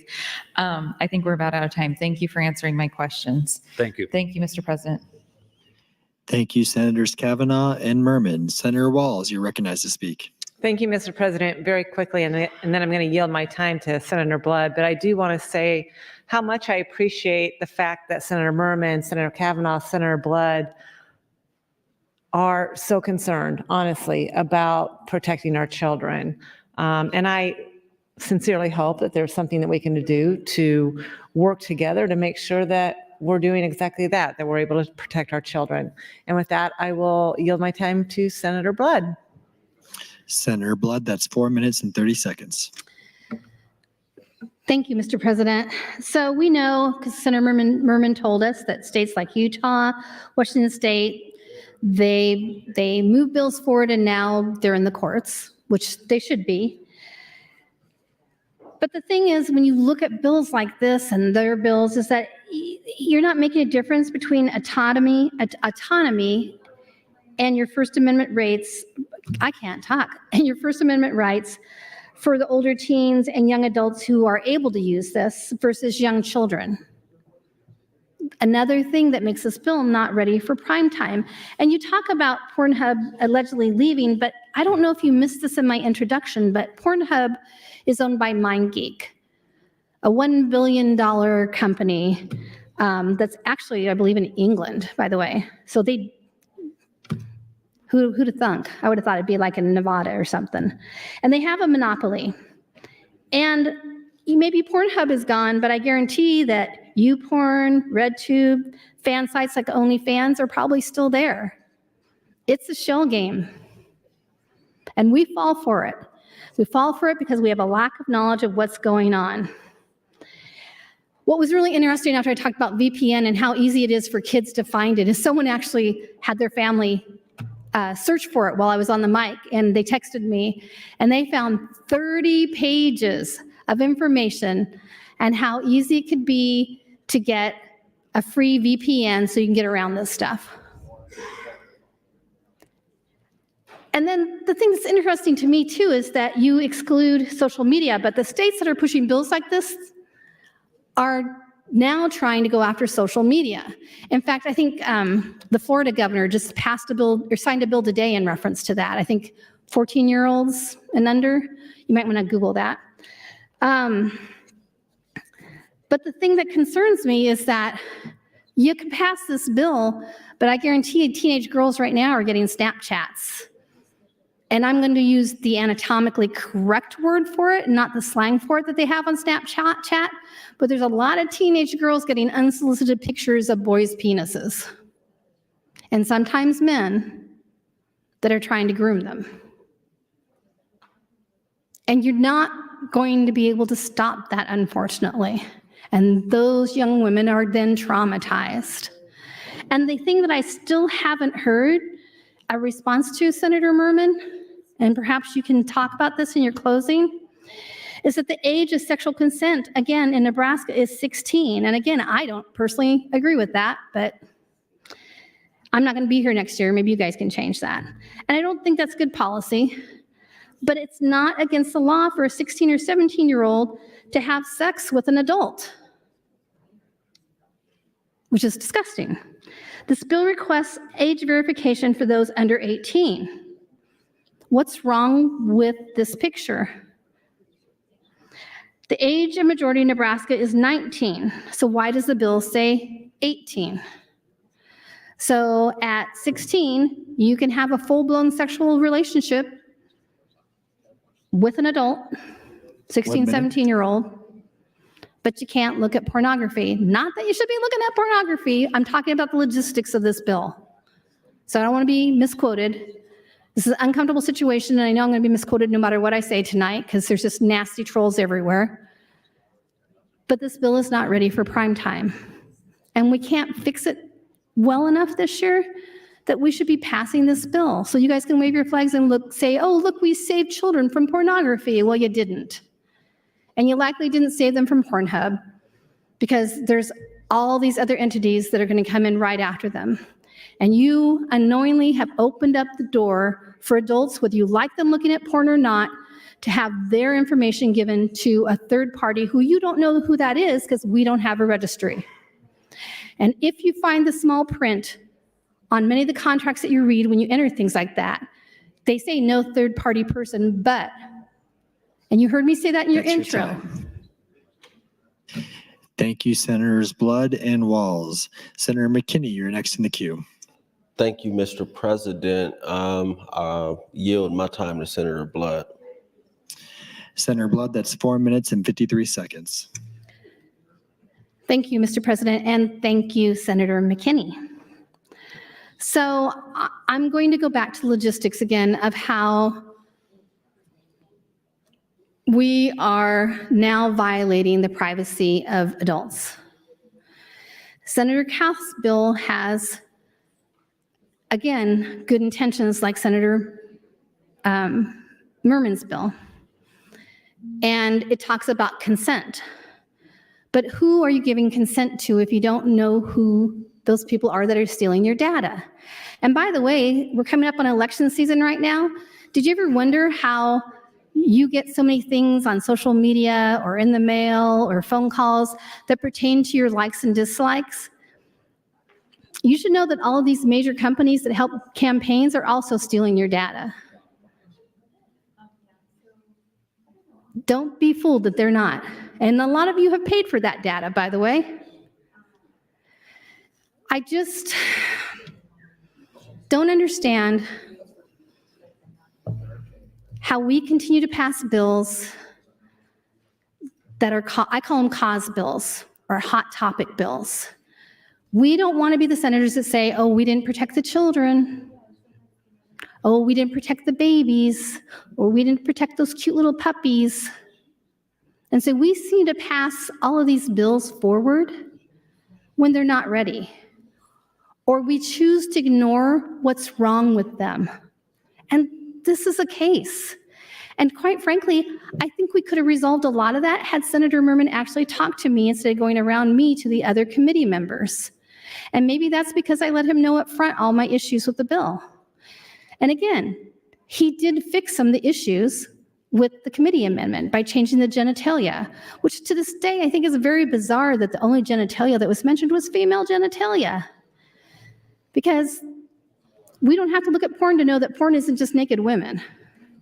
Porn, unfortunately, is also bestiality, children, gay porn, asexual porn.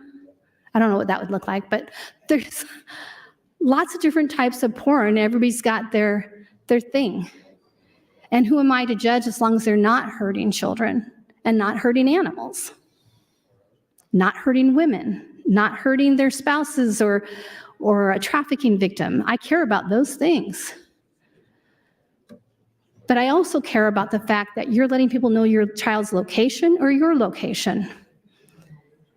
I gotta tell you, in every state that's passed these bills, scammers have taken advantage of it. And if you listen to my intro, which I'm not going to repeat again, and I just hope and wish people would actually listen, is that they're creating these sites to mirror the actual porn sites so they can get your information and they can go buy a house or a car, they can get credit cards, they can literally steal your identity and put you in the poorhouse. And a lot of smart people who are anxious to get into the porn sites are missing some of the red flags on that. And that's not going to get better. And again, of course, that's a crime, and that involves law enforcement and the federal government. But that's not going to stop it from happening. So if this bill is so important to you, wouldn't it make sense to put a firm foundation to help Senator Kauth, to help Senator Bostar, to help Senator Merman by coming back next year with it? And to include a data registry for these data brokers. Because without that, these boogeymen that we're so scared of that are doing pornography and also violating your privacy to boot aren't going to go away, and you're not going to even be making a tick in this issue. It's just pretend, it's just hollow, just like what they just did with TikTok. TikTok's going to go away in 5 to 10 years. It really is. And to think that they're the only people stealing your data is kind of ignorant. And I'm not saying you guys are ignorant. I'm saying, and I needed a better word, but that's the word that came to my mouth. I'm sorry. We're all smart people on this floor. We can all read. We can read the news. We can read data, facts, and science. I mean, I still remember the hearing with Facebook, and people were like, up in arms. What do you mean they're getting our data? Well, how did you think they were making money? All those Facebook ads? That's your time, Senator. Thank you, Mr. President. Thank you, Senators McKinney and Senator Blood. Senator John Kavanaugh, you are recognized, and this is your last time on the motion. Thank you, Mr. President. And again, folks, I would say, listen to what Senator Blood's saying. She's making a lot of really good points. And Senator Blood, I did listen to your intro, and I've learned a lot from what you've been saying. So my approach to this bill was I read the committee amendment, and then I read the amendment to the committee amendment. I guess I didn't read the original bill because I saw the committee amendment was a white copy amendment. So I don't know the particulars of what you're referencing that was in the original bill that got cut out.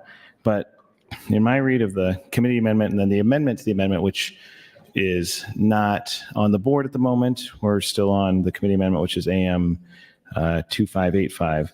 And I know Senator Michaela Cavanaugh has asked Senator Merman some questions, so I probably won't put Senator Merman on the hot seat at the moment because I know it can be very tiring to have folks asking questions all the time, and I appreciate the spirit in which he engages in the debate. But just looking through, I guess, flagging some of my concerns about the bill, and I think Senator Michaela Cavanaugh hit on this, which is under, I think it's on page 2, section 3, there is both the charge, and that's actually what the part that is amended in the amendment to the amendment.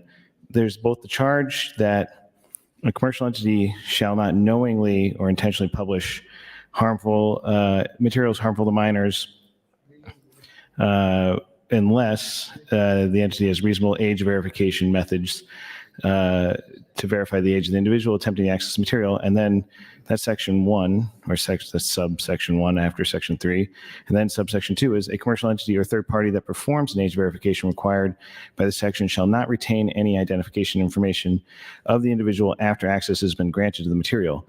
I see those two sections and I'm confused, I guess.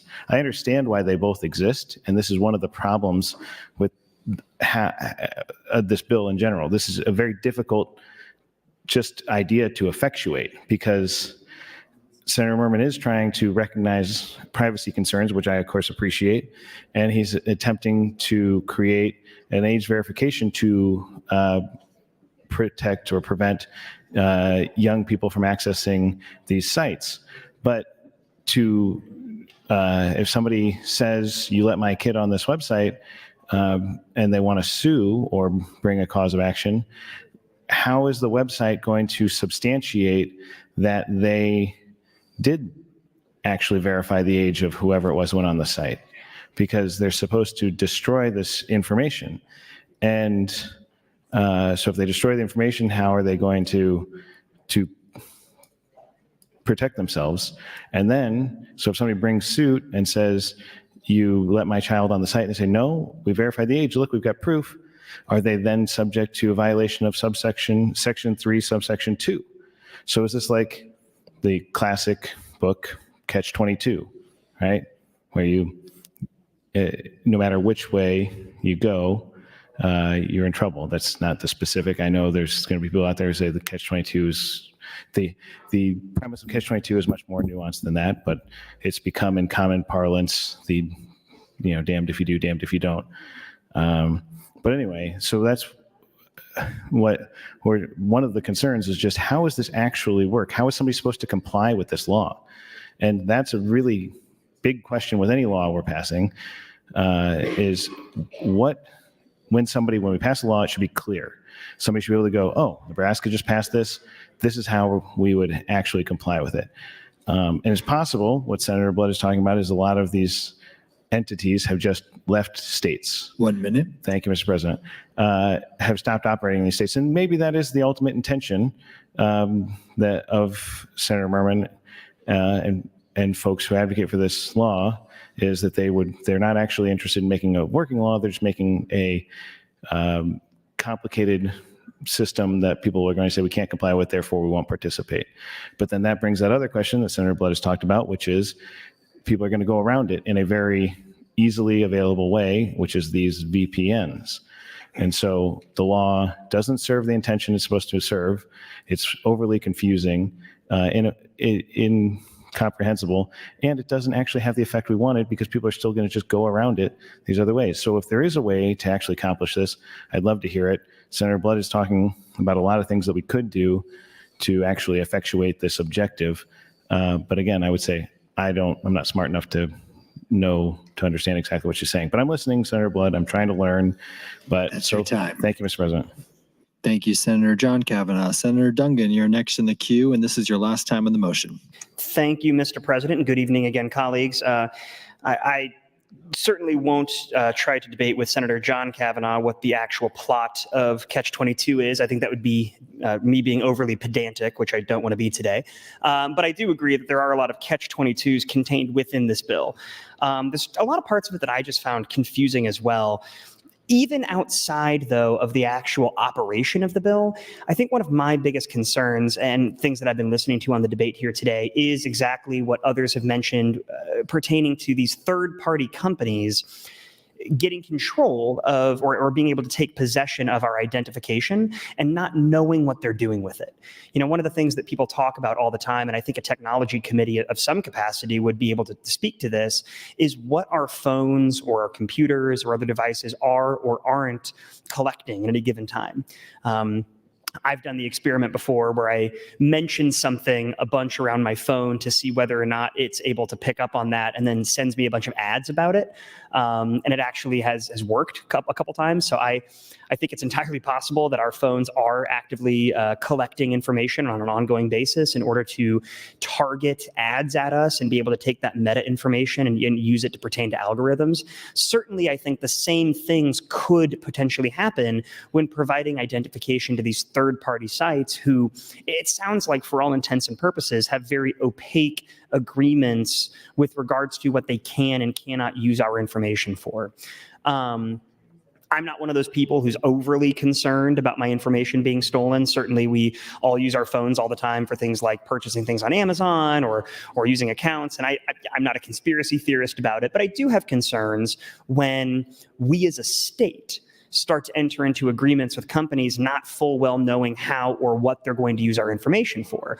I think this can be a concern that we have when we're talking about devices that take our information. I think we should be concerned about these kind of contracts that we enter into when we're talking about companies that install surveillance cameras. One of the things that we've always talked about is that we certainly don't want to become some sort of, nanny state where we have cameras around all the time that are able to observe us. And I think that extends towards companies utilizing information. Now, I understand in this circumstance, we're talking about specific age identification as it pertains to this quote unquote harmful material as defined in the LB 1092 language. But in general, I think that we colleagues should be skeptical when we as a state are partnering with private companies that obtain personal information. And it's something that I think we should all be at least curious about, how that would work, what those companies do, how they operate, in an effort to fully understand what we are or are not agreeing to. There are other states and other jurisdictions where they have ruled unconstitutional these kind of identification requirements. I understand that there's other states that have not, and certainly there's always going to be difference in court opinions as it works its way up, but there is clear precedent in certain jurisdictions that the restriction of any information pursuant to identification verification through these kind of things is problematic and potentially a First Amendment violation. So I just want to raise that flag because I think it certainly is something we can continue to talk about. It's something I have concerns about. I obviously want to be very clear. I understand Senator Merman and others' concerns they've raised about what children are or are not exposed to. We certainly don't want kids learning negative relationship habits. We certainly don't want kids learning unrealistic or potentially harmful expectations around sexuality as they're in their adolescence or going through puberty. Thank you, Mr. President. We always want to model the best relationship behaviors, and we want to make sure that students and kids have access to healthy materials and not unhealthy ones. So I agree that there is a concern of what people are or are not being exposed to, but I think we need to be very careful when we as a state create laws like this. And I think that the reason there's been such pushback so far is not the intent, it's the execution.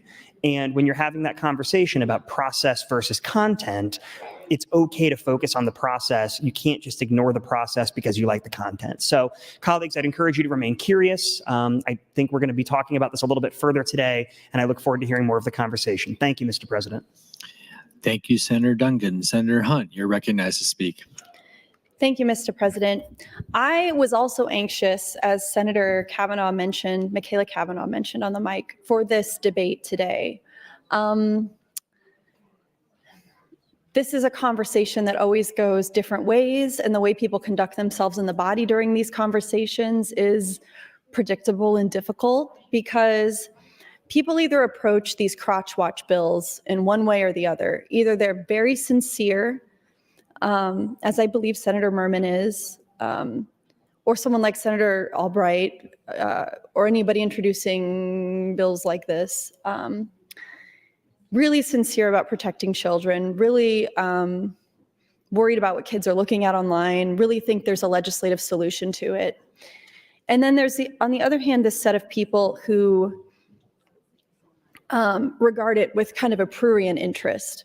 People like Senator Halloran, who gleefully, cannot contain their joy to read pornography, to read something licentious on the microphone with the goal of getting a rise out of people. It's like, getting off on making everybody else non-consensually against our will participate in their sick obsession with this type of sex.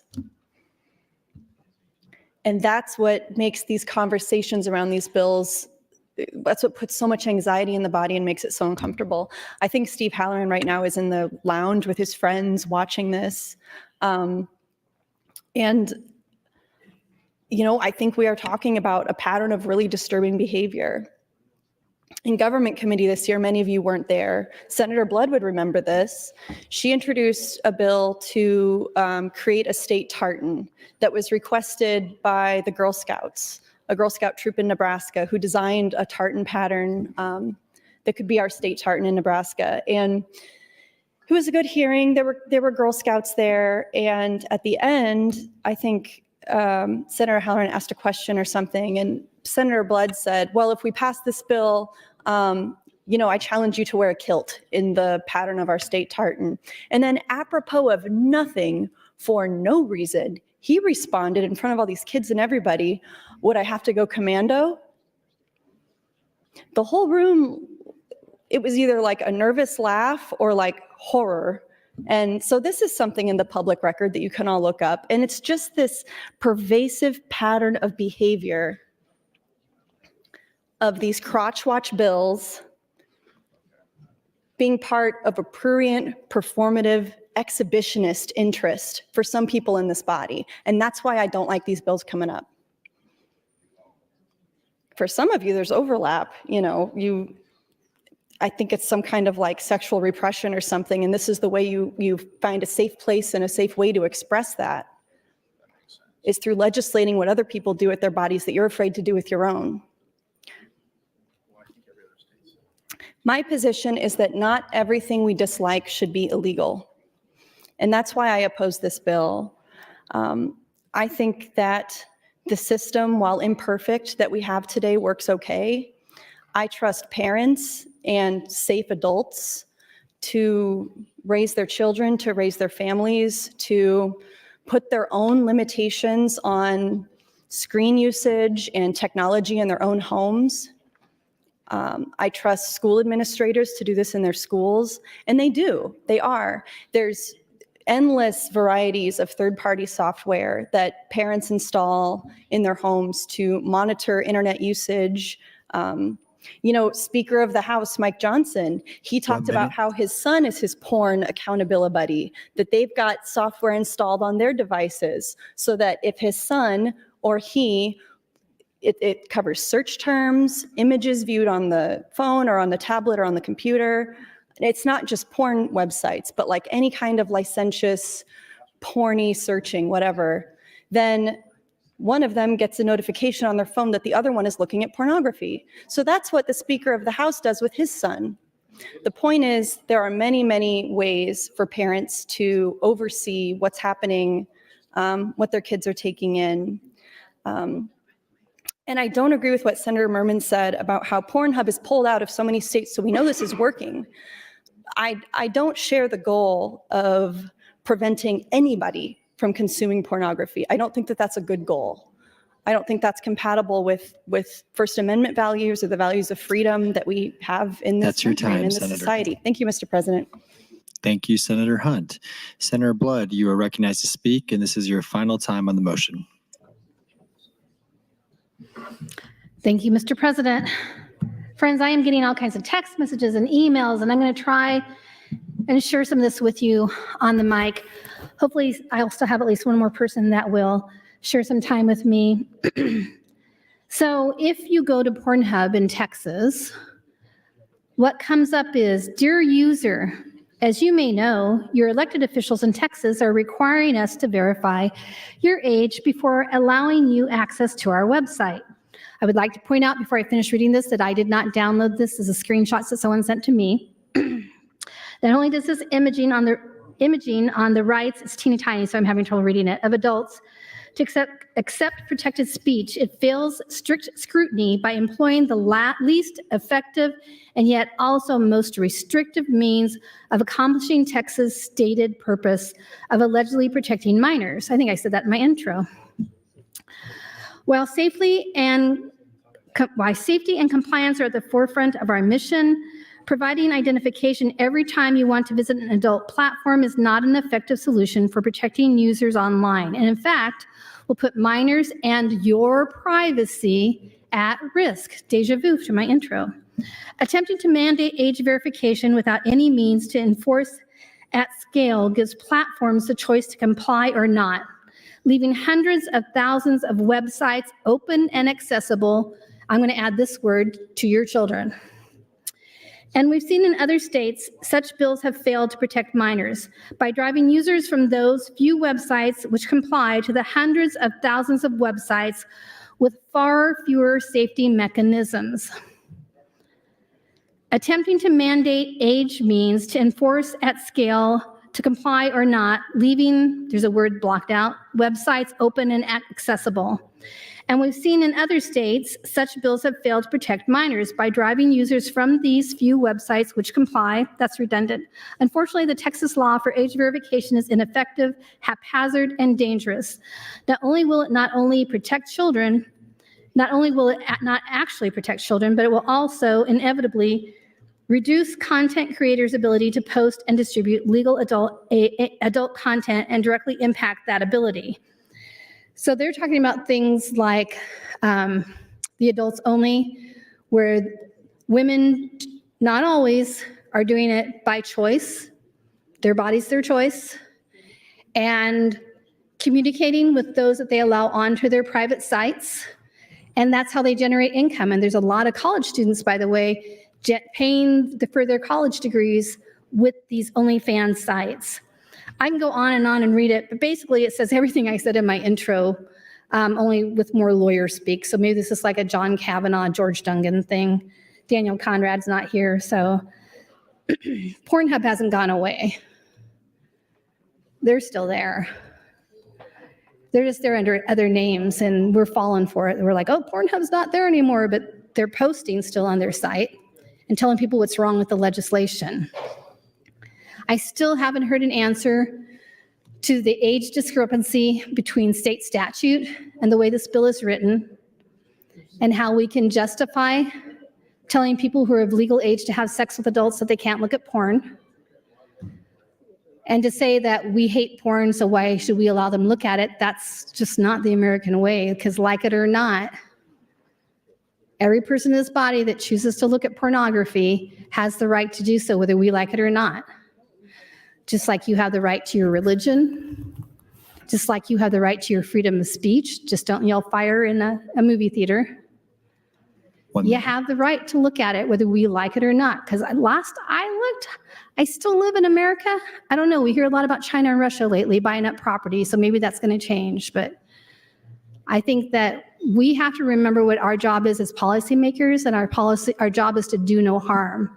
And when we pass bills like this, we're going to do harm and not protect children, because children are pretty darn smart when it comes to computers, and they're going to show mom and dad how they can get around it really quick. Thank you, Mr. President. Thank you, Senator Blood. Senator Vargas, you're recognized to speak. Thank you.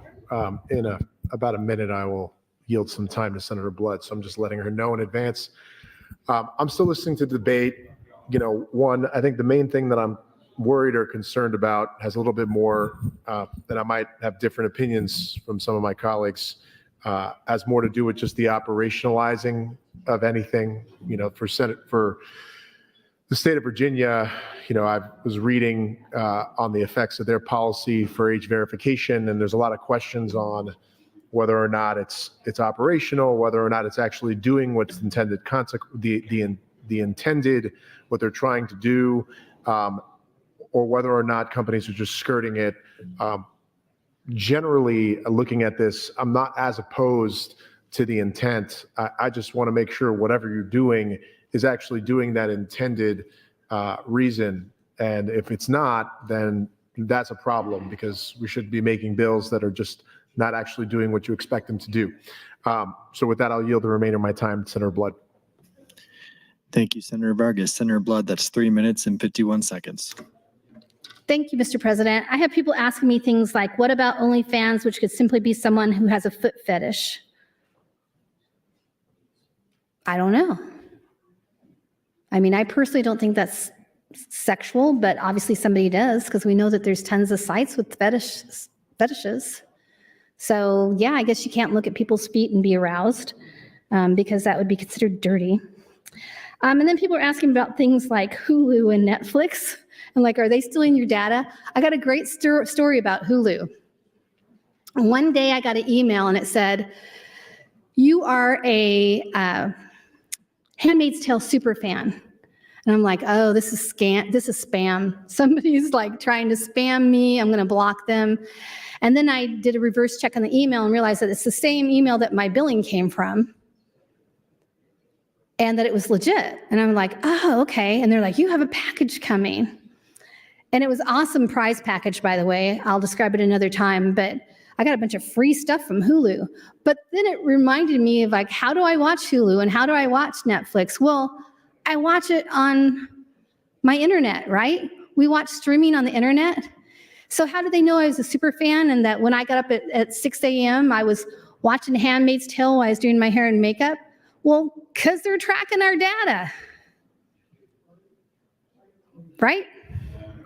So you heard what Duncan said, like you talk about on your phone about something and eventually like shoe things come up. You look for something on the internet and what happens for the next week or more? I'm looking for a car. Well, you're gonna get a lot of car ads for weeks and weeks and weeks because your data is being tracked. Do you clear out your cookies every time? Do you clear out your search history every time? I know in our house, we had to put up extra security because during one of my campaigns, we busted somebody sitting with a laptop in our street trying to hack our system. And now my son has shut it down, so much so that my husband, when he gets new devices, can't figure out how to get onto the internet, which I kind of love having that in my house. But it's also forced me to learn more, as you've heard, about how technology works and what's involved with it. I know because so many of you have your heads down, but few are left in here, and haven't really turned to watch and listen about what I've had to share, how you're going to vote. And here's the concern that I have is that why are you willing to vote for bills that are not ready for prime time? We haven't heard clarification on the age verification. Maybe one of Senator Merman's pals can yield him some time so he can talk on that, because I'm not going to share my time. I'm selfish that way. Plus, it keeps me awake when I debate, because it's really quiet and dark in here. But I do know also that We have people in the body that are uncomfortable with issues like this, and because they have a comfort level about this issue, they're more prone to support things like this because they don't really want to talk about it. They're afraid what people will think of them if they talk about something being technically wrong with the bill because it's about the kids, it's about the babies, it's about the puppies. We've got to do better. We can do better. I said at the very beginning that I wasn't trying to sink Senator Berman's bill, but I wanted you to clearly understand. It's getting noisy back there. Senator Doran, I think his hearing aid isn't working. So I want, no offense, Senator Doran. That's your time, Senator. Thank you, Senator Vargas and Senator Blood. Senator Boyer, you're recognized to speak. Thank you, Mr. President. Colleagues, I was one of the 6 votes that this bill had out of committee. But I've been listening to the floor debate, and there's actually been several things brought up that I hadn't thought of. One thing I'd like to throw out for folks to think about, which I had thought of in the committee process, but then I, for some reason, didn't go back and check out what happens, is what happens with these sites when they are not based in the United States. So what kind of jurisdictional reach do we have to try and enforce this? So that's a question I'll just put out to the ether for everyone. I'm listening. I think the aim is good, to keep children away from these, away from pornography, because to be honest, there's a lot of porn out there that is, I'm told, and I have read research about it, that it is, really harmful for kids, especially young girls, that it develops really bad ideas of what relationships are like and stuff like that. So I don't really like that being given to young kids. So that's a concern. But I'm listening to Senator Blood as well as others make their points today. And so I'm conflicted, to be honest. So I guess I'll continue to listen, and that means I will give Senator Blood my time if she would like it. Senator Blood, that's 3 minutes and 8 seconds. Thank you, Mr. President. I just texted the wrong person a response. That's why I was panicked at that moment. Lots of people texted me and asked me questions about this bill. So thank you, Senator DeBoer. And that is one of the questions that I have as well, because you heard me say in the introduction that MindGeek is the owner of Pornhub. And I think I read that they had, I can't guarantee my memory's correct, but usually I'm pretty good with stuff like this. I think it was like 1,600 employees amongst their big company, and they're located in England. But they prey upon us in the United States because apparently we really like porn in the United States. But again, free country, we don't have to like it and we don't have to look at it. But just like they have the right to be alcoholics, which we hate and hurts society, it hurts families and it hurts the individuals, they still have the right to do it. We don't let them drive cars and kill people. We have things like that in state statute, just like we have in statute that you can't show children pornography and it's against the law. But you heard me earlier when we were talking about VPNs. Literally, somebody that was watching tonight Googled it and got 30 pages of how to get free VPNs to get around this. All it takes is Bobby on the schoolyard talking to Jimmy and saying, I can't get onto the paid pornography sites, by the way. We're talking about paid sites. Free sites are still going to be around. So would you need ID to get on those sites? Because it seems like we're only talking about the paid sites. Or would you just go to Twitter? So, and that's the other thing I want to remind you as adults who are allowed to do what you want to do, whether it hurts you and your family or not, that's your business. I don't want to be in your bedrooms and I don't want to be in your homes. But I want you to know that what we're seeing in states that are trying to push legislation like this, the next thing is social media. And then what comes next after social media? I don't know. I like my First Amendment right. I like the fact that if you got a fetish and it's your thing, it's your business. I do not like that we have become a nanny state and that all of a sudden we're worried about how parents parent and what we think is best for you based on our own morals. Some of us because of our Christian values. You know, I always tell people, when people ask me why I vote certain ways, I always say, you know, this isn't the District of Carroll, it's District 3.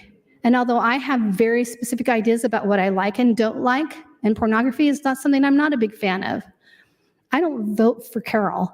I vote for what's best for my district and all of Nebraska. That's your time. Thank you, Mr. President. Thank you, Senators DeBoer and Senator Blood. Senator Hunt, you're recognized to speak. Thank you, Mr. President. You know, Senator Blood got me thinking about VPNs. There's a lot of reasons people use VPNs. I use them frequently. One reason people would use it would be if they're on public Wi-Fi, it just gives you a little bit more security in your browsing, in your, you know, whatever it is you're doing on your computer. I do a lot of work on my computer, which involves financial figures, you know, like invoicing and payroll, you know, just things that contain a lot of personal information. So I often use VPNs when I'm on public Wi-Fi working, in an airport, things like that. Some people use VPNs. I've used a VPN to watch a TV show that was on Netflix in Canada, but not broadcasting in the US. And so if you connect to a VPN that's based in Canada, then your device thinks that you're in Canada and it lets you watch that TV show. That's a common reason. I traveled to China a couple years ago and I used a VPN there just for extra security. And people also use them for bad reasons too, you know, to hide their identity. One example I can think of is after the LB 574 anti-trans debate last year, somebody made a fake account on Twitter with my child's face, with our real actual address, saying that I was a pedophile and a child molester, posting fake as my child, saying, my mom is abusing me, my mom is grooming me, please someone call the police, please someone come rescue me from my mom, Megan Hunt, here's our address. And so that's directly because of what Kathleen Kauth did. And all of you as well. So there are a lot of reasons that people use VPNs to hide their identity, because after the person made that account, which was illegal, which was harassment, and law enforcement went to go investigate what was happening, they were unable to actually catch the person because they were using a VPN. So that person was not, you know, found out or anything like that. Another thing I forgot to mention in my last time on the mic, talking about different types of software that parents can already use to make sure that they have safe browsing in their household, that we know that schools use. Yes, kids can find ways around it, things like that, but it's almost like a race, right? Like people find their way around this type of software. People are always hacking technology and that's not going to change.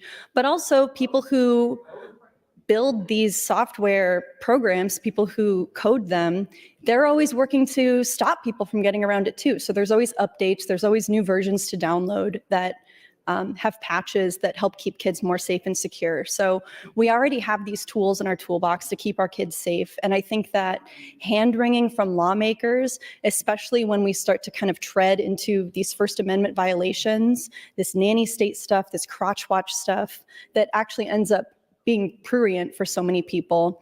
You know, thinking about, again, the Speaker of the House, Mike Johnson, and his minor son, who I didn't mention last time, who's a minor, how they have this porn accountability software that they use together. To me, that's very gross. And it kind of speaks to like the repression and shame that is actually at the heart of bills like LB 1092. And those are points I wanted to make, and I'll yield the rest of my time to Senator Blood. Thank you. Thank you, Senator Hunt. Senator Blood, that is 1 minute and 19 seconds. Thank you, Senator Hunt. It's my understanding, I don't know if this is true, that we may be checking out at 9 o'clock tonight. I know that the speaker just walked in, but I can't see his face from here. So I'm hoping that that is indeed the case. Maybe he'll shake his head or wave his arms at me.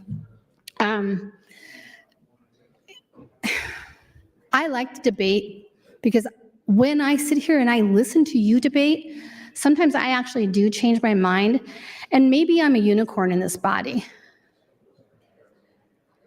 But this bill, friends, not ready. And to say that stopping one child is better than nothing, while opening it up to taking away the privacy of thousands, tens of thousands of Nebraskans, is not good policy. We all want to protect children from porn. That is something we can all agree on. Just like we want to protect women and children. We can all agree on those things, but we don't always agree on how to go about it. Some of us are more involved in the policy part of it, and some of us are more involved in how it looks when you vote for something. How could you vote against something that pertains to children and pornography? Well, I'm going to tell people the exact same thing I always tell them. That's your time, Senator. Darn it. Thank you, Senators Hunt and Senator Blood. Seeing no one in the queue, Senator Michaela Cavanaugh, you are recognized to close. Thank you, Mr. President. My closing is going to be a call of the House. There's been a request to place the House on the call. The question is, shall the House go on the call? All those in favor vote aye. All those opposed vote nay.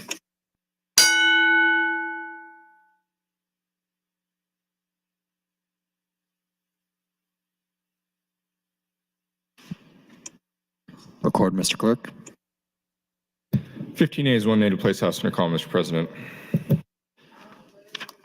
The House is under call. Senators, please record your presence. Those unexcused senators outside the chamber, please return to the chamber and record your presence. All unauthorized personnel, please leave the floor. The House is under call.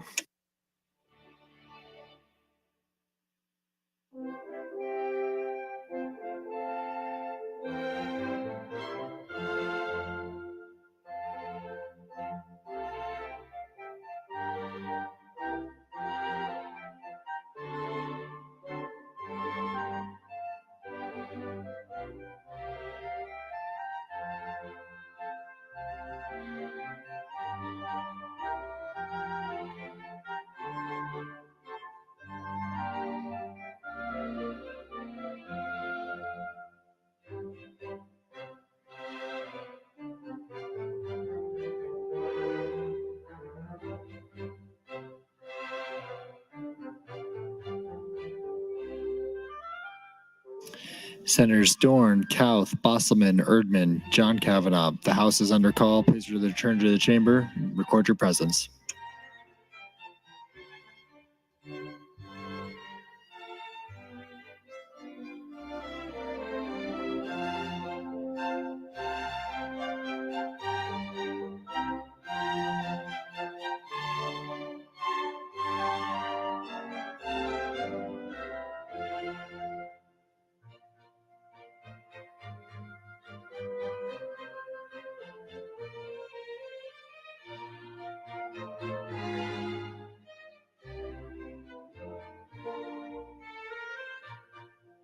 All unexcused members are now present. The question before the body is the adoption of the motion to bracket the bill until April 11th. All those in favor vote aye. All those opposed vote nay.